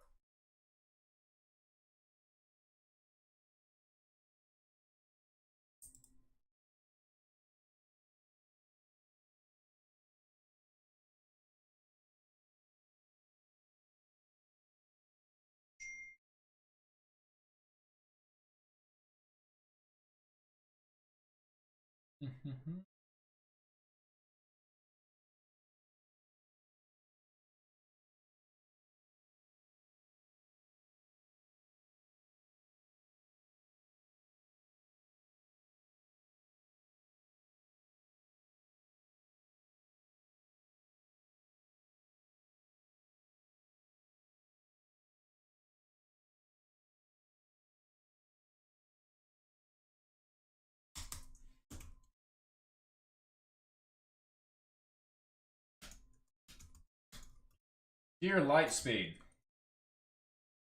I first want to thank you for shutting my platform down, because I would have never taken a $50 loss. Secondly, why is the platform down? Best wishes, Josh. No, I'm kidding. But no, seriously, why is the platform down? Does anybody else use Lightspeed here on the tube? Anybody else using Lightspeed having issues with the server today? I mean, it could be that I'm running a crap ton. I'm live streaming, I'm recording, so it could definitely be that. Pulling a lot of resources. I doubt it, though. All right, we'll wait for a response. So, Bill, what to look for when watching the level 2? That's a good lesson. We can definitely consider that being a lesson. So we'll take a vote. I'll wait for all the other messages to come in, and which topic is hit on the most is the topic that we'll actually talk about. Don't be scared, guys. All right? Don't be scared. Type a message. What do you want to learn about today? Talking to you? Yeah, I'm talking to you. Don't be scared. What do you want to learn about? I got you. Yeah, I'm a weirdo, but we gotta have some fun too while we're at it, right? I'm weird, I'm goofy, but we gotta have fun. Have a good old time. Want to see me dance a little bit? I know how to dance. A little Q-tip action, little throw it away, right? And you throw it away. Gotta make the pizza. Gotta make the pizza. Wesley saying, loving the energy. Hey, I'm nothing but energy. I'm high performance all day, every day. Well, I lied. Not all day, every day. Some days. No Jason, no dancing, man. Come on, you don't like the little Q-tip action? Little throw it away? Look, see, I dance, I just do the snap, right? Just shake back and forth and just snap. Just cool. Just great, right? Yeah, no dancing. Yeah, Bill, I second the no dancing. All right. You know, you guys win. No more dancing. Wait until you hear my jokes. You can say, Josh, no jokes. Wait until you hear me sing. My guy. Guys, you're going to be out of here. You're going to be like, subscribe, notify, cancel. Man. All right, so who's making some money today, guys? I want to see some P&L. I am... No Q-tip. Yeah, no Q-tip. We're good. No Q-tipping. So right now, number one stock. Wesley, I just think you lost some followers. Get the Carlton. I don't even know the Carlton, man. It's been years since I've watched Fresh Prince of Bel-Air. I do not know the Carlton, but I'll floss for you guys. Watch, Wesley's gonna literally just go unsubscribe now. It's like, this guy's too goofy for me. He has a sense of humor. I don't like people with sense of humor. I want dryness. I want someone to come into the market. Hey guys, welcome back to another live trade session with Josh. I'm your host, everybody. So today we're looking at HGEN. Okay, it's about a 47 million in float stock. The stock right now is actually set up in a bearish chart formation. All right, and based on this format, no, I can't do that. I can't do it. It's too dry. It's too boring. I'll be goofy and weird all day before I'm dry and bored. So yeah, you guys got to get used to it. That's just who I am. All right.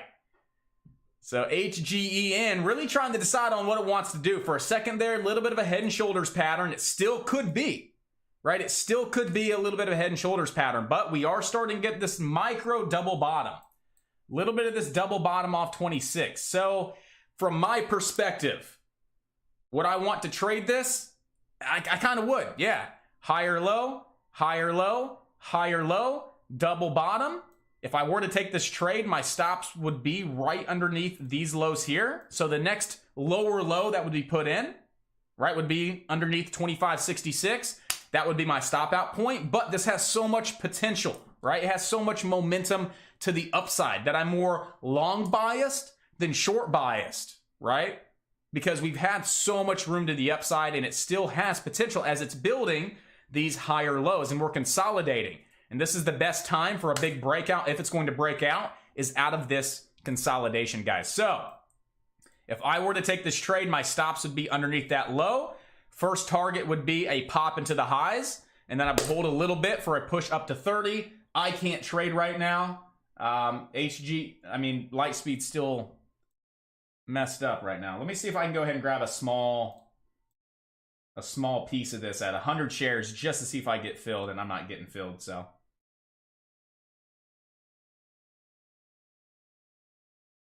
Sucks. But everything happens for a reason. So when you buy a stock and have a price target in mind, do you instantly place a sell order at your price target, or do you also put in a sell order at your stop loss, and if so, how?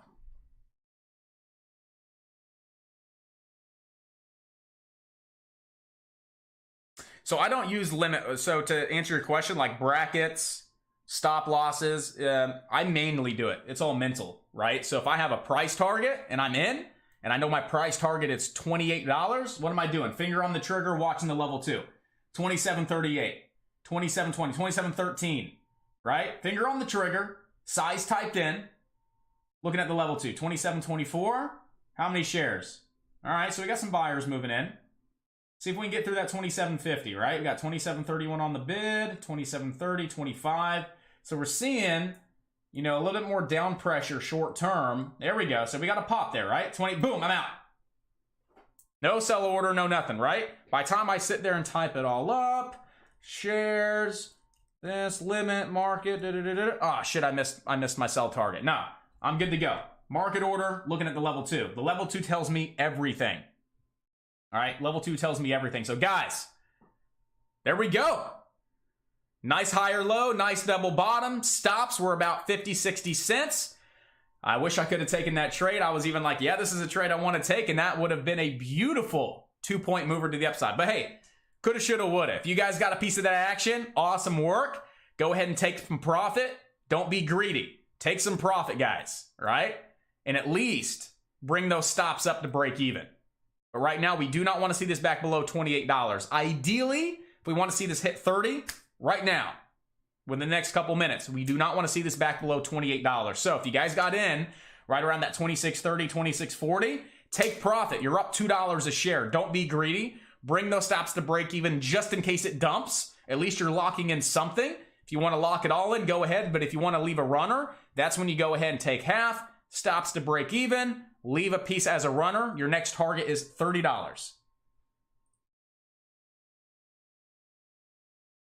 Why are you using Lightspeed versus the platform to trade? Lightspeed is the platform. This is the platform, right?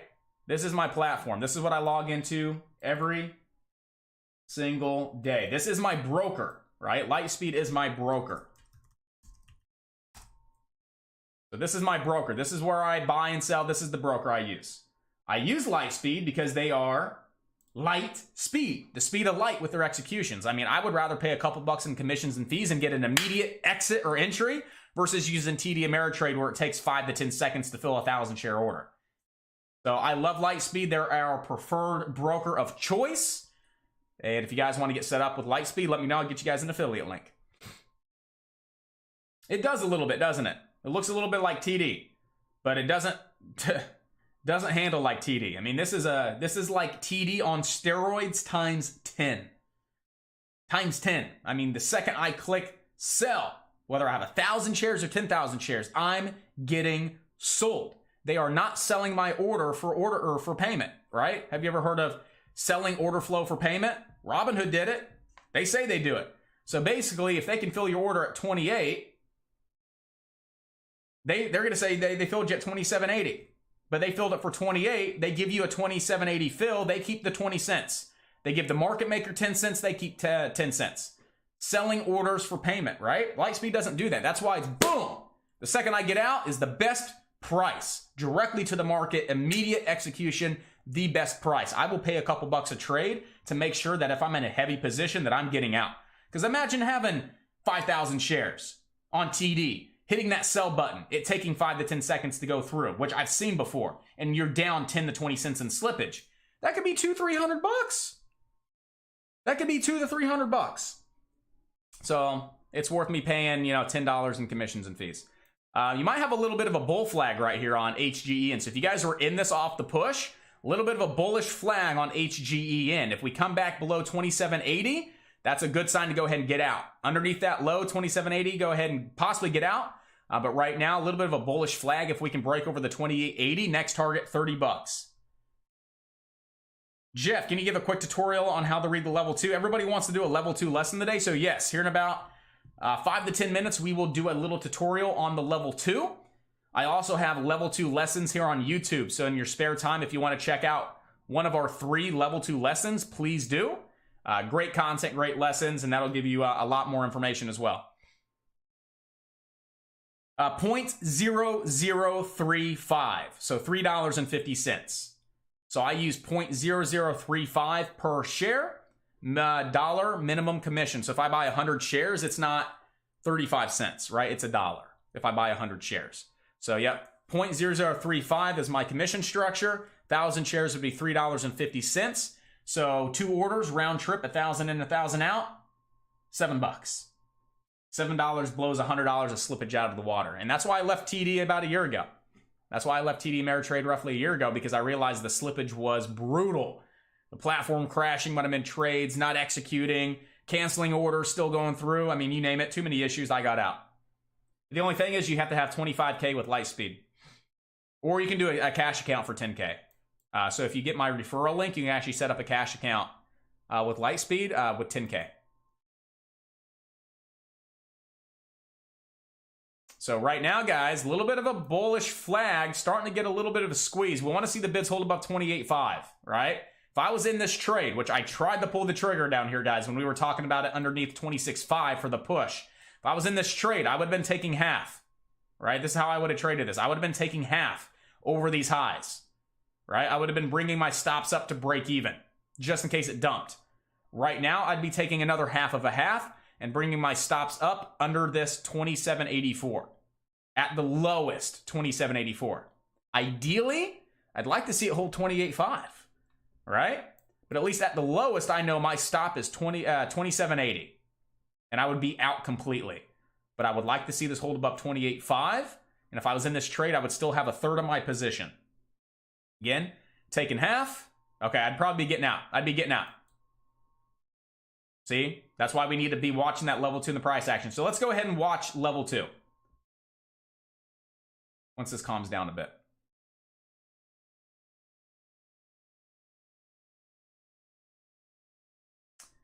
Day trading works if there's volume.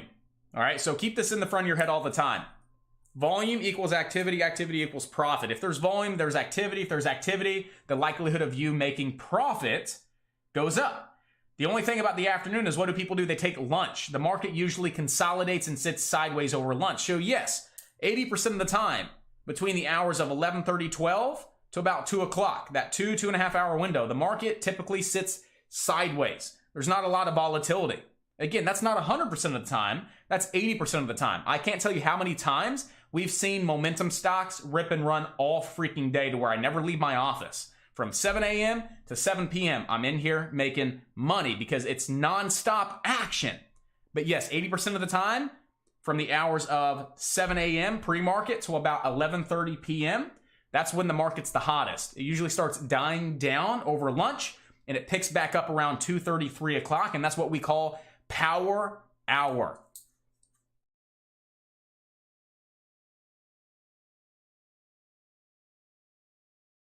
So if there's activity, we're here, right? If there's activity at 12, 12:30, 1 o'clock, and there's setups, there's opportunity, there's volume, we can trade it.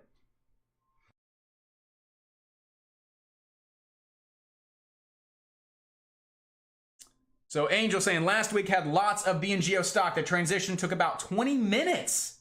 20 minutes. Guys, when you're day trading, 1 second makes worlds of difference, right? 1 second could be $100, $200, $300, right? It comes down to the microsecond. Guys, way too long, right? As a newer trader using less capital, you don't have to worry about too much of slippage, right? If you're trading 100 shares and you get slipped 5, 10 cents, you're talking $5 to $10, right? It's not the end of the world. But as you grow and become, a better trader and you start using more capital, 1,000 shares, 5,000 shares, that's when it starts becoming a lot of money in slippage. And that's when you need to migrate from a TD, from an E-Trade, from an Interactive Brokers over to a Lightspeed, right? Over to a Centerpoint Securities, over to a premium broker. This is your career. You need the proper tools, the best tools in front of you. That's going to be Lightspeed, all right? In my opinion, or Centerpoint Securities, they're both good.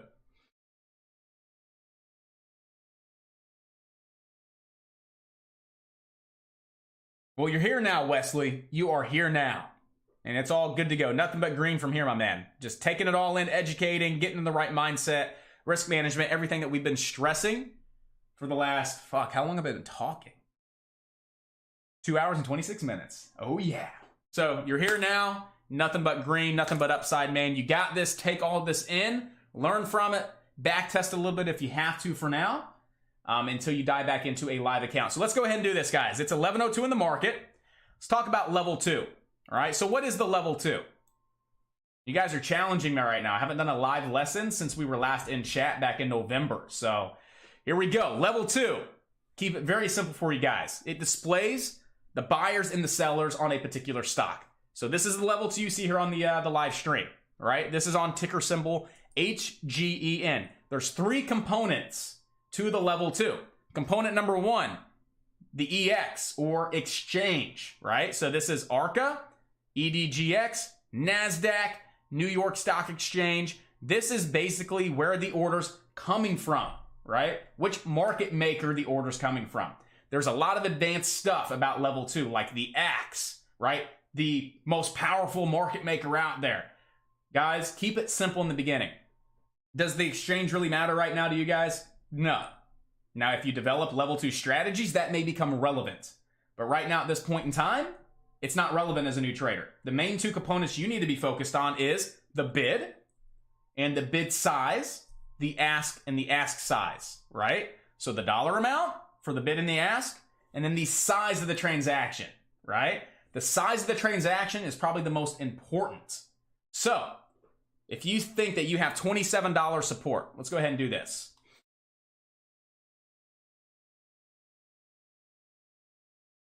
So if you say, hey, Josh, $27 support's good support, right?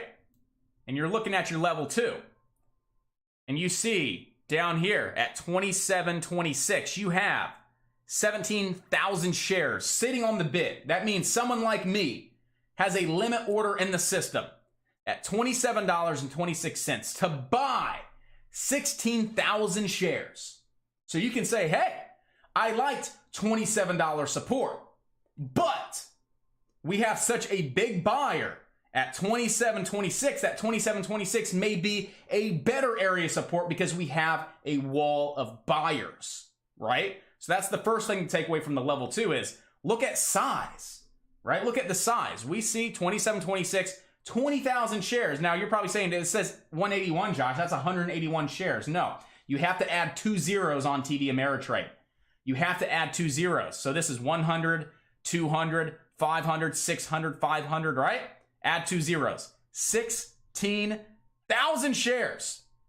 16, right? So now you can say, you got to be mindful of that. Okay, well, I like 27, but hey, you got a big buyer at 27.26. So we may not make it down to 27. So when the stock starts coming down, we're looking at the level 2, right? Is he holding up a support, right? Is his 15,000 shares staying there?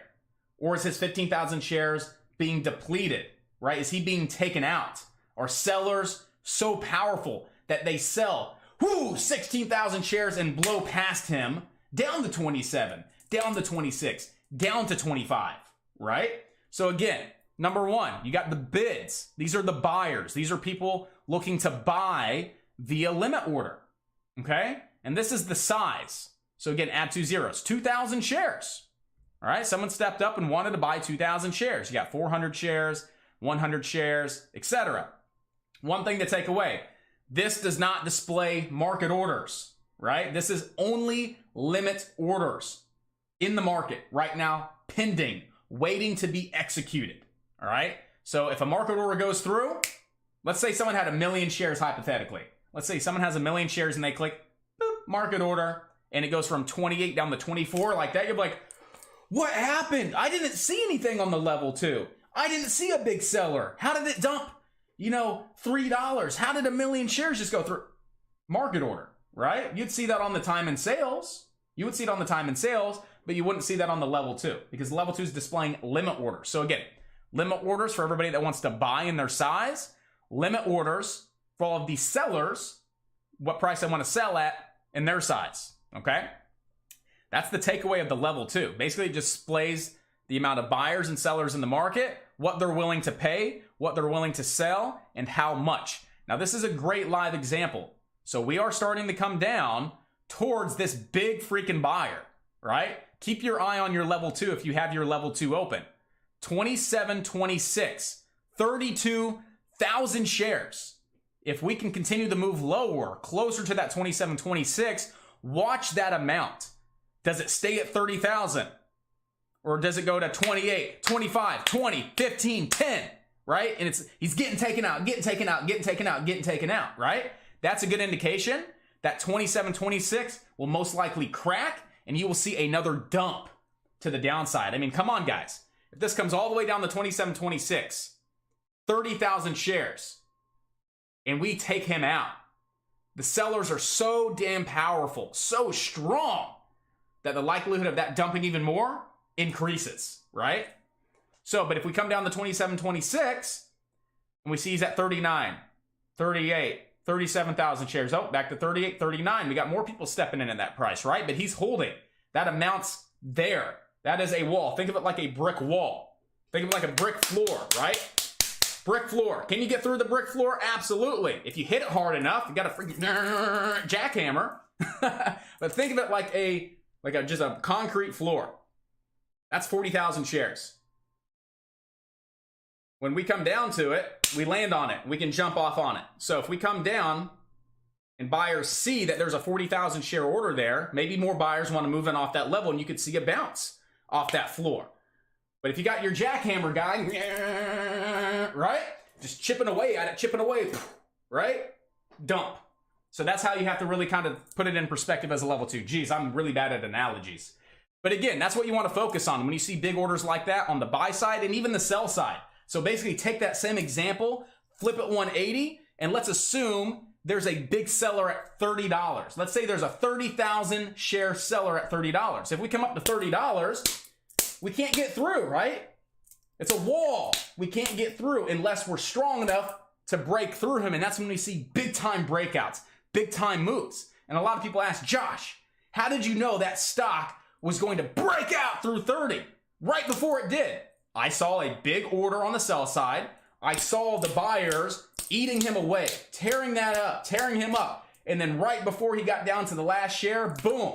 I could see that ahead of time. That's the beauty of the level 2. Right now, we come up to that 30 bucks and I'm like, guys, I would go ahead and sell, right? I go ahead and sell. It doesn't look like it's going to get through. How do I know that? I'm looking at the level 2. I don't see his size going any lower than 30,000. I don't see it going to 25, 20, 15,000 shares. He's holding strong at 30.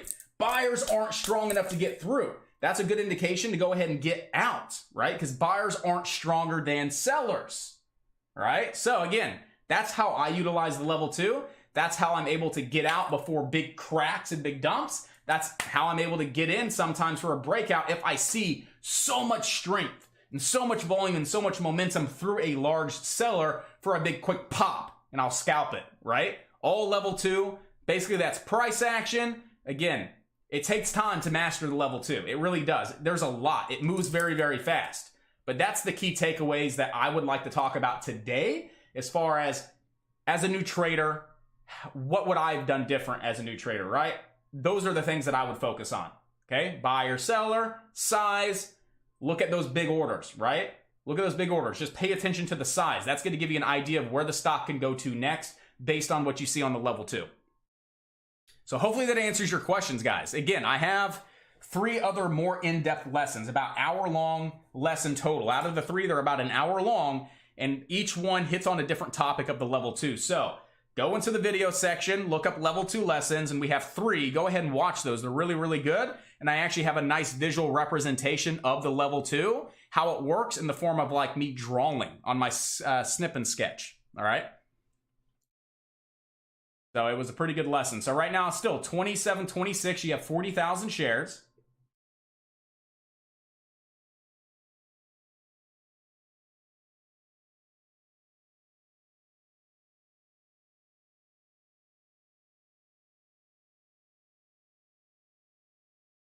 E-Trade, I like E-Trade a lot. I like their level 2 as well. Absolutely.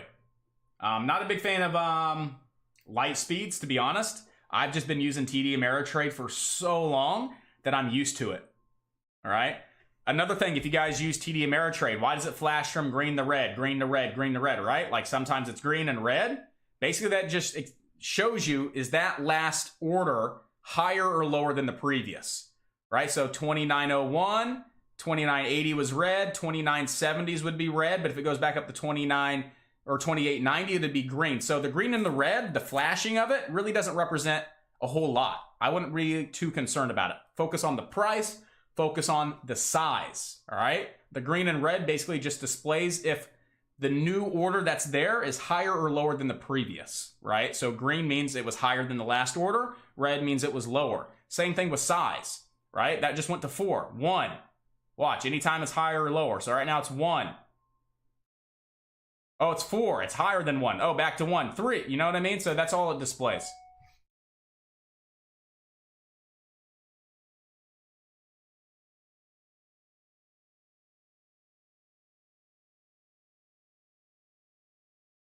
Not a lot of long-term stuff. First long-term portfolio that I just started adding to, because I procrastinated for quite some time, the splits, Apple and Tesla on the splits. I haven't checked it in like 2 months.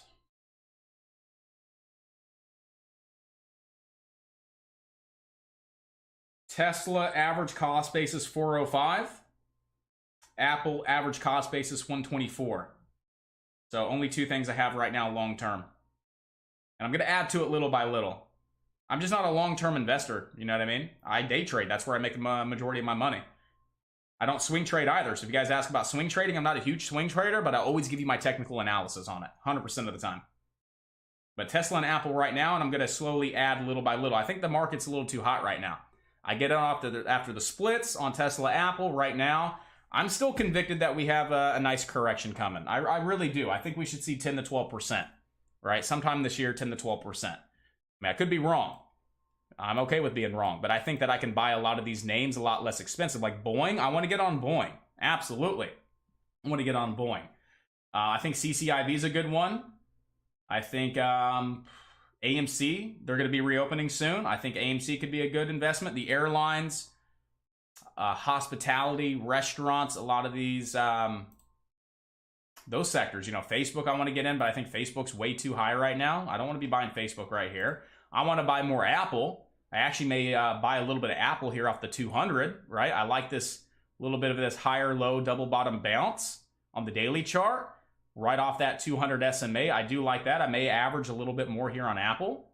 But other than that, really, I'm just Tesla, Apple right now at this point in time. I want to get Disney a little bit less expensive as well. I'm not buying Disney at 200 bucks. I want to see Disney back down towards around 160, and I'll pick up some Disney, right? I'm just waiting for the markets to come down a little bit. I wasn't financially prepared to buy the dips during the recession, right? All my major funds were in my day trading account, and I was rocking and rolling last year on day trading. I was like, I'm not taking any funds out, right? I'm crushing it, $10,000, $15,000 months. I'm not taking that money out. I don't even know where the bottom is. Is it going to continue to sell off? I didn't know. I wasn't through the last recession. I wasn't trading in 2008, 2007, right? I didn't know. I was day trading because that was my skill set. That's where I'm good at. So that's what I was doing. So I didn't really buy a whole lot, you know, but I do want to buy some of these names as they come back down a little bit over the next few months.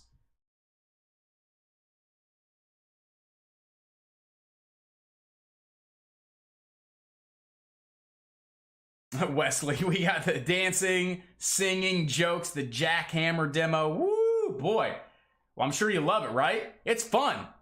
It's entertaining. Trading is fun. Trading doesn't have to be boring. All right, I want to hype you guys up. Let's have some fun while we're here, right? Let's have some fun. But learn at the same time. So right now, let's go ahead. I still want to do that level 2. We still have, look at that level 2, guys, on HGEN. What do we have? We still have 35,000 shares, right? At that 27.26. 40,000 shares, 27.26. Let's see what this looks like down towards around that level.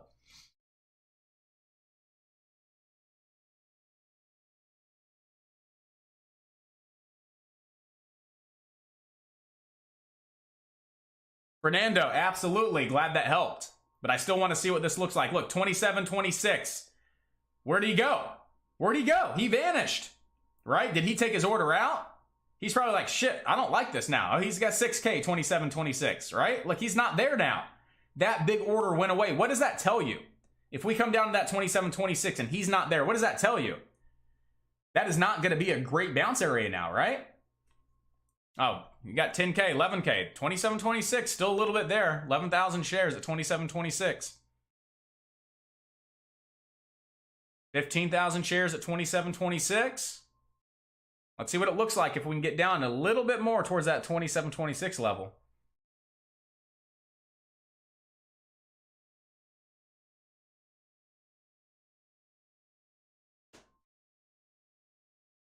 Wesley at Ripster on Twitter. No, I don't really use Twitter too much, so I don't really follow anybody. I follow Hustle with Jesse W. That's the only guy I like. I like the way he works, but I'm not a big Twitter guy.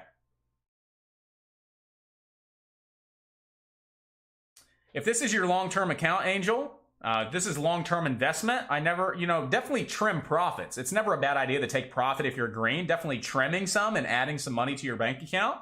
But if you're looking long-term, 10, 20, 30 years, you never exit your full position, right? You're always looking to average. You're looking to trim and average, trim and average. Trim at the highs, take some money. When it comes back down, average in. If it comes down lower, average a little bit more. Comes even lower, average more. What do we know about the stock market? Historically, it's always going up over time. So, right, trim at the highs, average in off the lows. Not all at once. Don't go $10,000 all at one time, right? Do like 2,000 here, 2 weeks later, 2,000 here, 2 weeks later, 2,000 here. Allocate your funds, average in, little by little. Scale in your positions, scale out of your positions. But if it's a long-term portfolio, never exit your entire position because historically the market's always going up.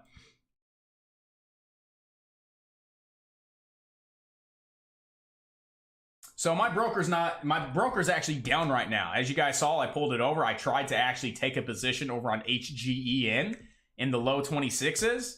And I don't know what's going on right now. I'm still waiting for an email, and this is not like them either. Usually they get back to me right away, so I'm not sure what's going on.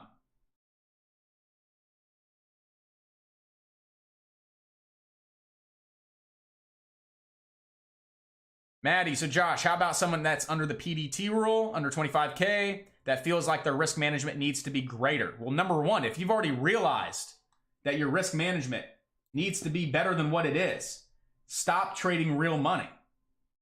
Use a paper account. Get consistency, right? If you do something for 21 days, it becomes a habit. So get in the habit of doing something over and over and over and over with fake money, right? Because you may fail and have to reset. You may fail and have to reset again. Why continue to fail and reset with your real money? You're going to be emotional, right? You're going to be very emotional. So don't do the trial and error with real money. So if you feel like your risk management needs to be greater, go ahead and set some rules. I will do this. I will do this. I will do this. I will not exceed this amount per day. I will not exceed this many share size, right? If I have a plan at risking 50 cents, I will not exceed. I will not break my rules. I will not break my plan. And get consistent with it until you're just naturally, like instinctually, cutting your losses when you say you're going to cut them. Knowing how to take the right size, managing your risk better. And once you have a track record of success, that you're disciplined and you're consistent with managing your risk, now slowly transition back into your real account with that discipline, with that consistency. But don't go through the trial and error with fake money or with real money, because you're just going to dig yourself a hole.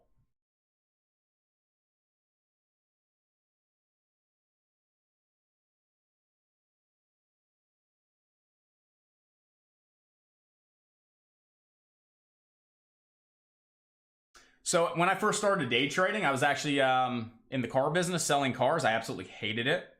Hated the car business. That's what kind of pushed me to really take this seriously and learn it.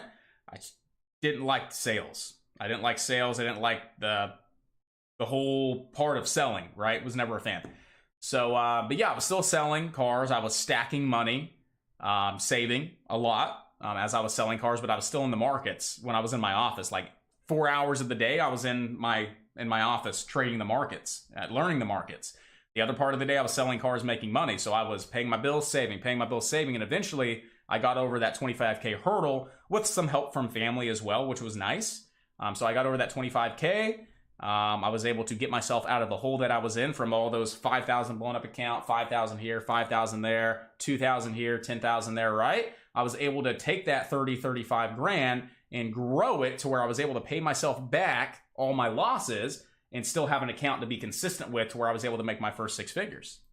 So really just, it's easier for some. Some people get an inheritance. Some people are sitting on 50 grand, 100 grand, 200 grand, that they learn this and they have money to go right away. Some of us, it's harder. We still have full-time jobs. And what you have to do, if you have to pick up another job to make extra money that you can save, you got to do what you got to do. I still work part-time because I mean, I'm so used to the whole work ethic, still working, making money.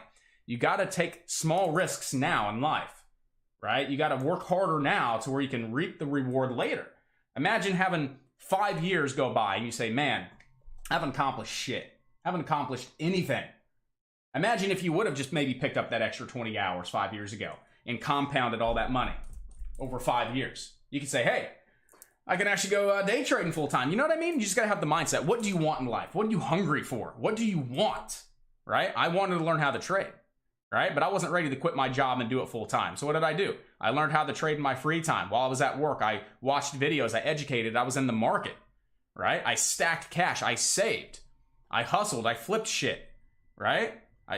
I did what I had to do to get to where I wanted to be. And it took a long time. But was it worth it? Absolutely, because I'm here now. It was worth it. At the first year, second year, I was like, what am I doing, man? This is going to take forever. But I had the mindset, if I give up now, I'm never going to get where I want to be. So if I just push another 2 years, I'll be a lot closer, if not where I want to be. And guess what? It paid off. I'm where I want to be. It was worth the hustle. It was worth the drive. It was worth me going through all that. Making those small sacrifices for the reward that I have now, being a consistent, profitable day trader, right? And being able to share my knowledge and my past experiences with everybody that wants to listen, right? So you have to make small sacrifices in life if you want to get to where you want to be. Success is not easy. We all know that.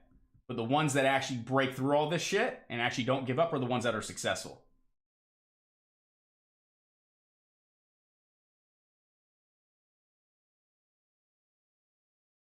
And that's good. That's the drive that you have. You have that drive. You have that passion to be better in life, to have a lifestyle, whatever your why is, whatever that why is. Is it to provide for your family? Is it to travel the world? Is it to buy luxurious things, right? Everybody wants to do this for a reason.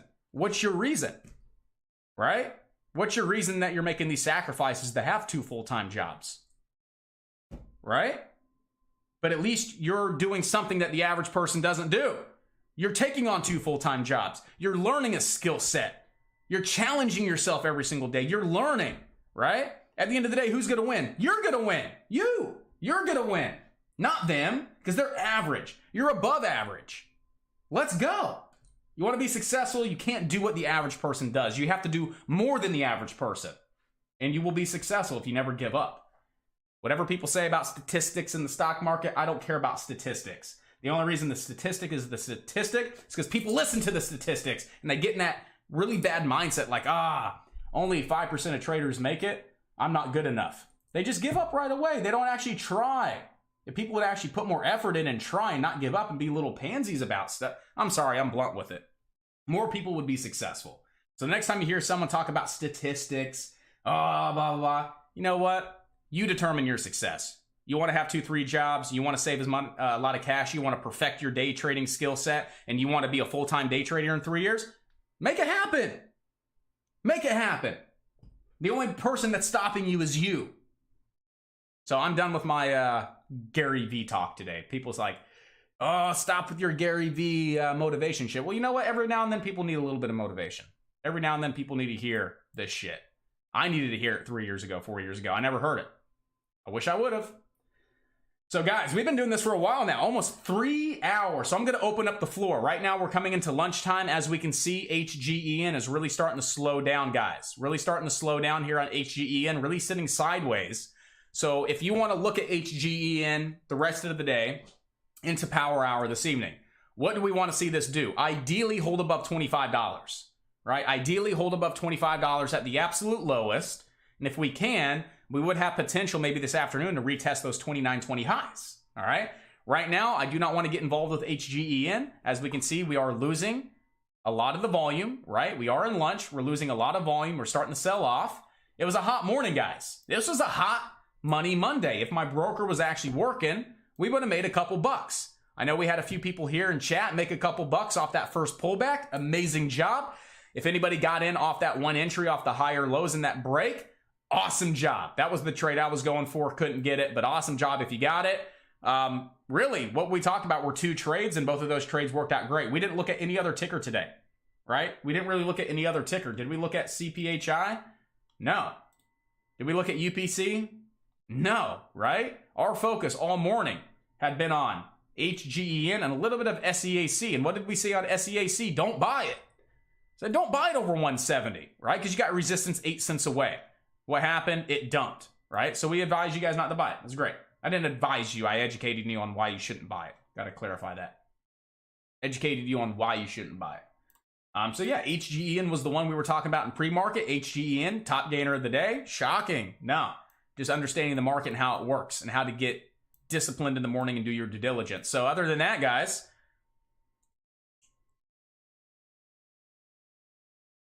questions, comments, concerns. We're actually going to open the floor up and we're going to do a live Q&A for the next 10-20 minutes. I want to answer any questions. We may run it until 12 o'clock. All right, I'm going to grab a drink of water real quick. I'll give you a chance to ask any questions that you have, and I'll be right back with you guys.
My bad. My bad. I literally was answering your question on crypto. Thanks, guys. I appreciate the heads up. Crypto, no, I don't trade crypto. I just find that it's extremely manipulated, which it is. It's not regulated by the SEC or anything like that. So it's very manipulated. Other than that, do I believe in cryptocurrency? I don't believe in like the coins themselves personally. I believe the technology, blockchain. I think, blockchain has a lot of potential in the future. Next 5-10 years, it's going to blow the fuck up. So I believe in the technology that crypto's built on. Again, blockchain. So a couple tickers, RIOT, MARA, or a couple blockchain tickers that are listed here on the New York Stock Exchange. Check those out. But yeah, I believe in the technology. I look back at like the 90s. Everybody was skeptical about the internet.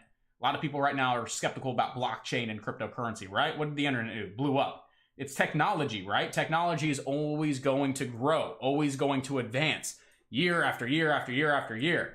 Blockchain technology has a lot of growth potential, a lot of, yes. So yes, but the crypto itself, no, I don't trade crypto. Do I believe in the coins? No, I don't really believe in the coins themselves. I believe in blockchain technology. Josh, this is awesome. Really helps to bring the course to life in real time. What is the max amount of tickers you would watch in a day? And watch is the trigger to move off your... And what is the trigger to move it off the watch list? So it really comes down to pre-market stock selection that we did this morning. If you were not here this morning, go check out our pre-market stock selection video here on YouTube. It's about a 20-minute long lesson that is going to answer your question. Okay, so we have a video that's proper, that's been done, edited, uploaded, so watch that out, okay? But basically, it all comes down to what meets my pre-market stock selection. And the second, like for instance, like this, HGEN still in play, right? But I look at UPC. Is UPC doing anything? Right, it was on the watch list. It met the criteria this morning, but what about now? Is it really doing anything? No, it's coming off, right? I don't want to look at that. There's nothing there. There's no volume. CPHI. It was on our watch list this morning, right? It met our pre-market stock selection criteria. Is there anything going on? No. Why do I want to watch it? I don't. I want to be where the buyers are at. I want to be where traders are. Where are all the traders? If there's 100 traders in the market, where are they at? Are they on WKEY? Nah, you might have 2 of them over here, right? If there's 100, you might have 2. Is there anybody on CSCW? Nah, you got like one random guy out here. You got little Johnny. You got little Johnny out here today over on CSCW, right? You got one guy. Johnny's over on CSCW. Where's Jackie, John, Jacob, Amy, Adam? Where's everybody at? They're over at HGEN, right? HGEN's having a party tonight. Where's everybody going? They're going to HGEN's party. That's it's hot. They always got the kegs and the booze, and it's always a great old time. They got little Johnny over here. Johnny's trying to compete with HGEN. Johnny wants to throw a party, but he's got like a can of beer, a bottle of whiskey, that bottom shelf shit, right?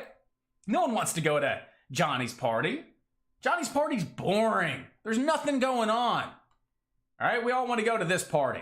We want to go to Josh's party. We'll call it Josh's party because that's where the fun is, right?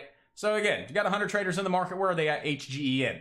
This is the one we want to focus on until it starts dying on off. If we can hold above VWAP, hold above 25 over lunch hours, we have so much potential to possibly hit 30 by the end of the day. And this is something that's going to be on high watch for tomorrow as well if we hold those levels.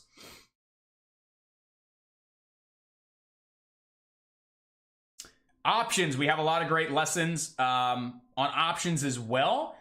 We have 3 options lessons in the Ultimate Day Trading Starter Kit course. So if you are enrolled, go down into our bonus lessons. We have 2 to 3 option lessons. The one's very basic. What's an option? All right, what is it? Then we get into advanced stuff like understanding the Greeks, being able to take that Greek information, overlay it on the chart to where you can manage your risk. So we really dive deep into options for beginners, for advanced, to really understand how to trade them, how to manage your risk, all that good stuff.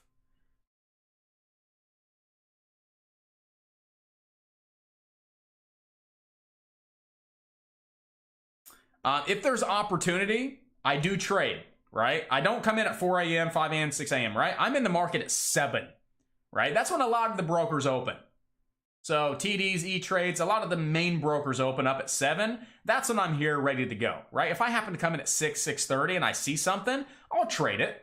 Honestly, I like pre-market trading more than intraday trading. That's just me, right? The moves are bigger, more aggressive, faster, right? When we have a stock with news and it starts moving, they like to move. Why is that? There's no circuit breaker halts.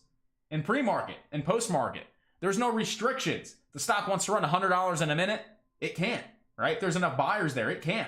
So I like pre-market, and I made some of the most money I've ever made in pre-market. So I do like pre-market, but I'm not in that early. I get in the market right around 7 o'clock.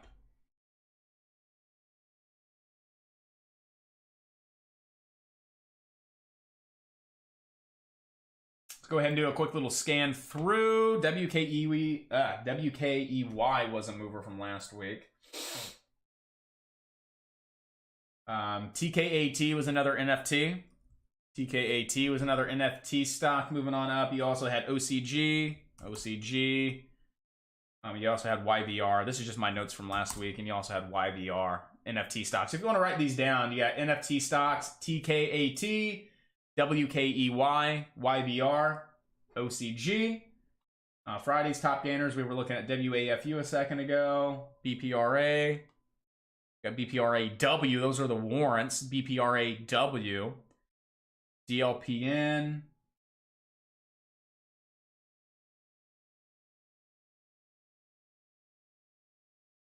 CPHI. We just checked that one out. Let's look at CYAN real quick. CYAN.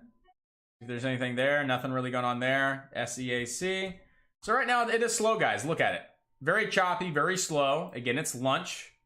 We expected that. I would still say out of those 5 to 6 tickers I looked at, your best bet for profit, for opportunity, is going to be HGEN. So all eyes on HGEN this afternoon. We know our levels, right? We know what we're looking for this to do. If this still has potential to make a move higher here in Power Hour.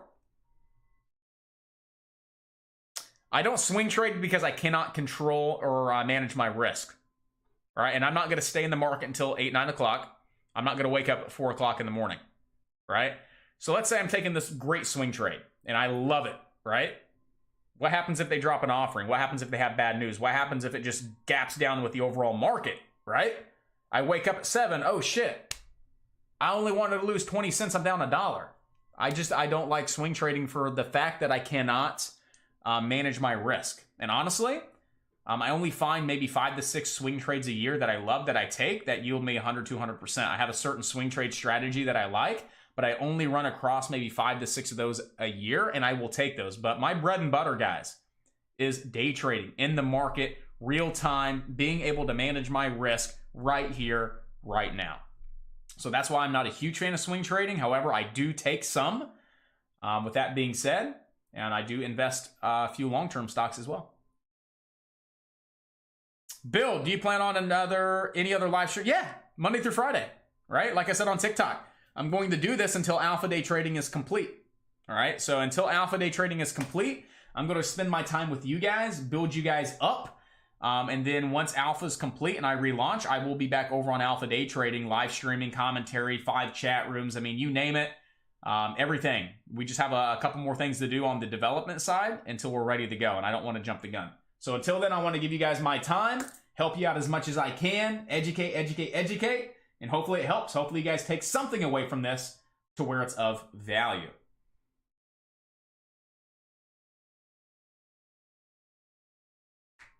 Would you trade?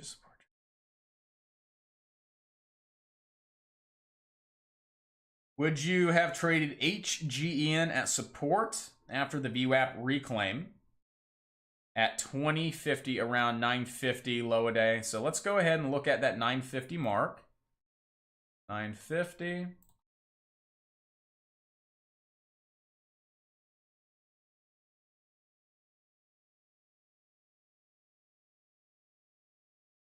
So what I have traded it at this red line, right at 950 at the 2050 mark. 2050. No. I personally would not have. And there's a few different reasons why. Right? We had not yet broke over the open. So if I would have taken this trade, because the open holds up as resistance, right? So we have an open right there. 22. Right? We know our low is right here. I like to see higher lows and higher highs. So this was a higher high, right? That could have signaled an entry with a target of 22. Yeah, I mean, buying the higher high with a target at the open just in case it didn't break over and it came crashing back down, but stops would have to be underneath that low. So looking at it in hindsight, played Monday night quarterback, right? It's always easier doing this. I wish I could have done this live. But looking at it right now at this point in time, based on this setup, if I would have taken the trade, my entries would have been $20.77 with the target of 22. So I would have made $1.30. And my stop loss would have been $1.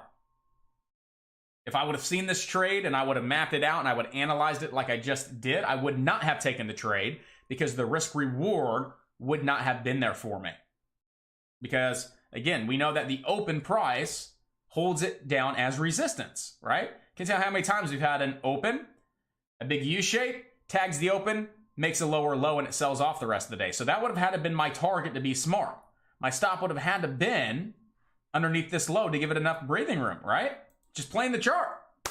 And just the risk reward wasn't there for me. So no, I probably would not have taken that trade personally. Jason Savage, my man, let's go. Get some more likes on the video, people. Let's go. Appreciate the support, guys. Again, we want to push this content to as many people as we can, right? So help the YouTube algorithm. Subscribe to the channel, right? Hit that notification bell. I got some cool stuff. Subscribe to the channel. Hit that notification bell. Alpha Day Trading. When we go live, you guys will be notified. Anytime I upload a new lesson, you'll be notified. Same thing with social media, guys. Go give me a follow. Facebook, Instagram. I don't really post on Instagram. TikTok. If you haven't found me on TikTok, go follow me on TikTok. Okay? Support the channel. Let's get this content in front of as many people as we can. Help them out. If everybody wants to tune in, baby. We'll have some fun. So I appreciate you, Jason. Sounds good. Thank you for the day. Yes, sir, Bill. Absolutely. Thanks so much for your knowledge and time. This was interesting and informative. It was interesting when I was doing that jackhammer, so I agree with you on that. It was definitely interesting. I've never seen a guy do that before.